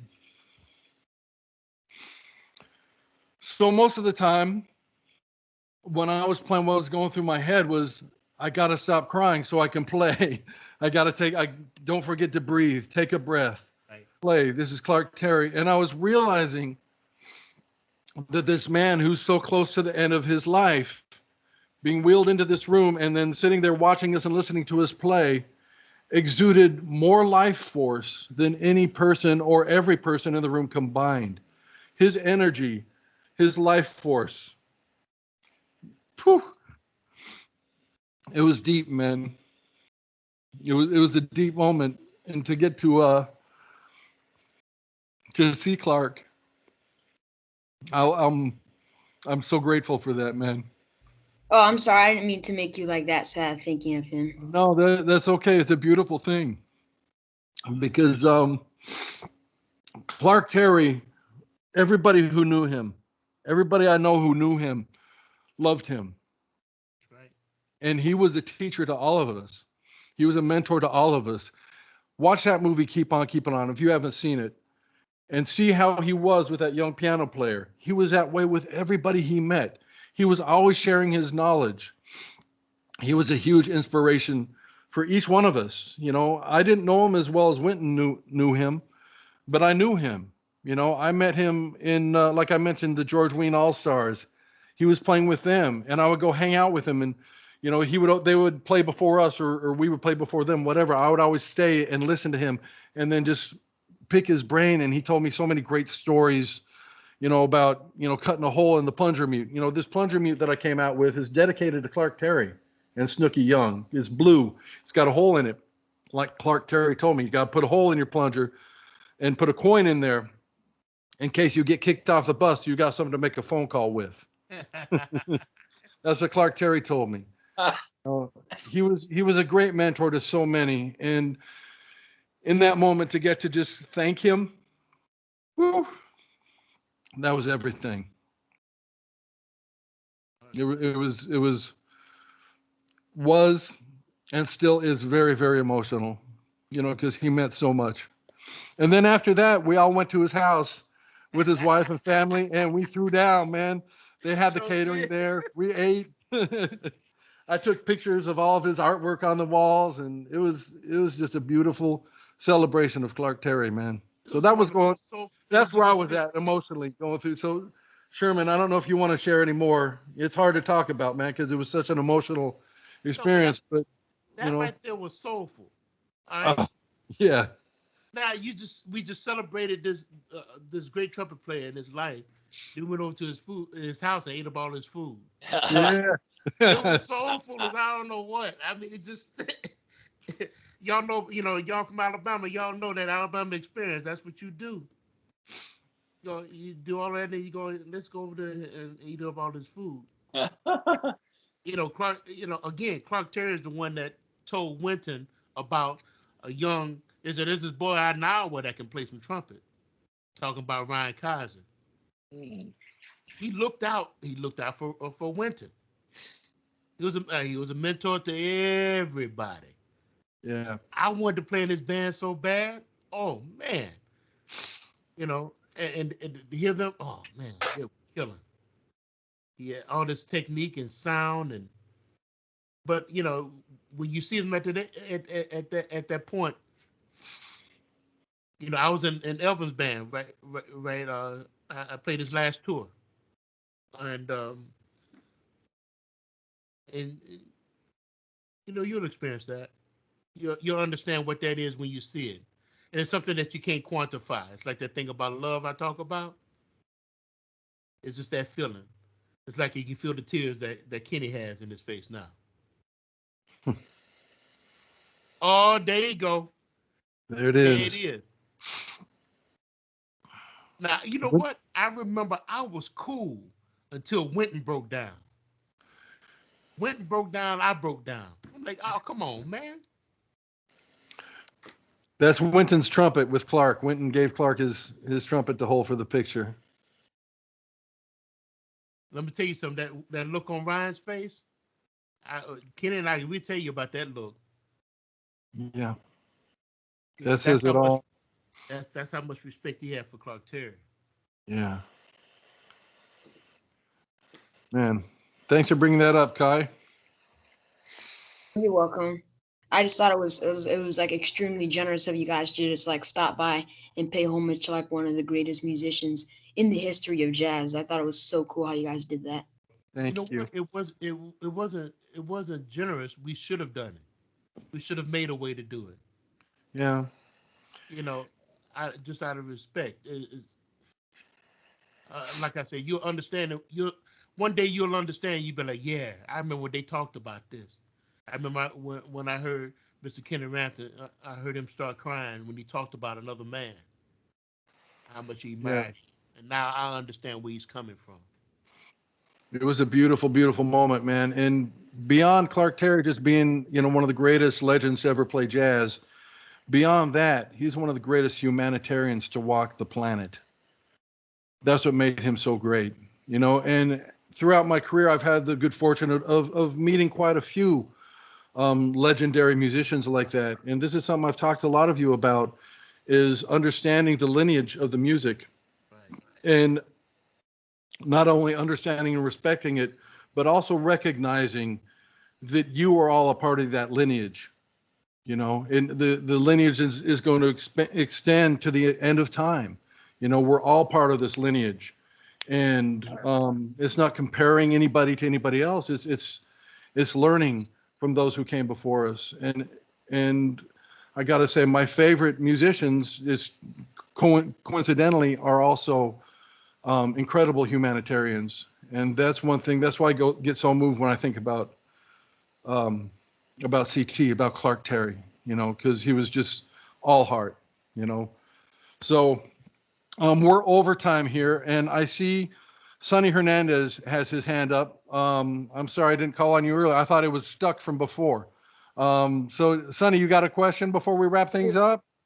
It's stuck from before. This is just marvelous. Marvelous segment tonight. Absolutely. Yes, absolutely. Just really marvelous. Yeah, great. Man.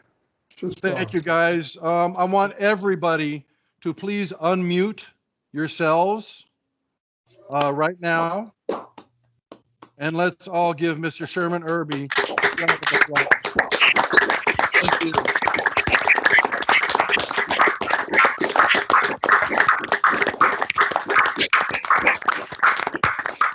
This has been fantastic.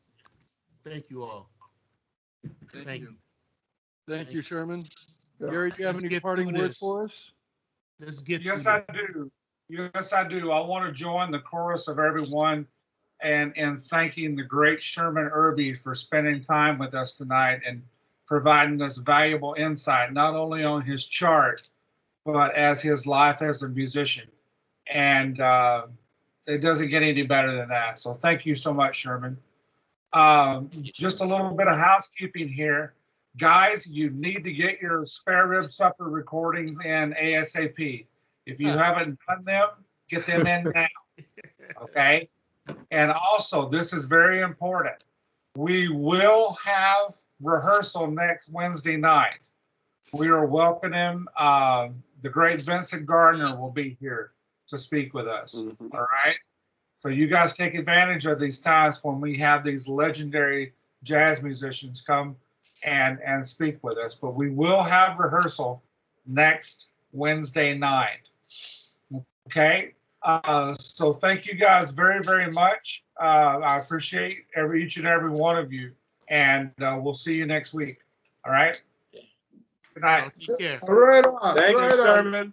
Right on. Thank you all. Right on. Sherman, you're the best. Thank you, man. My brother, you know. Yes.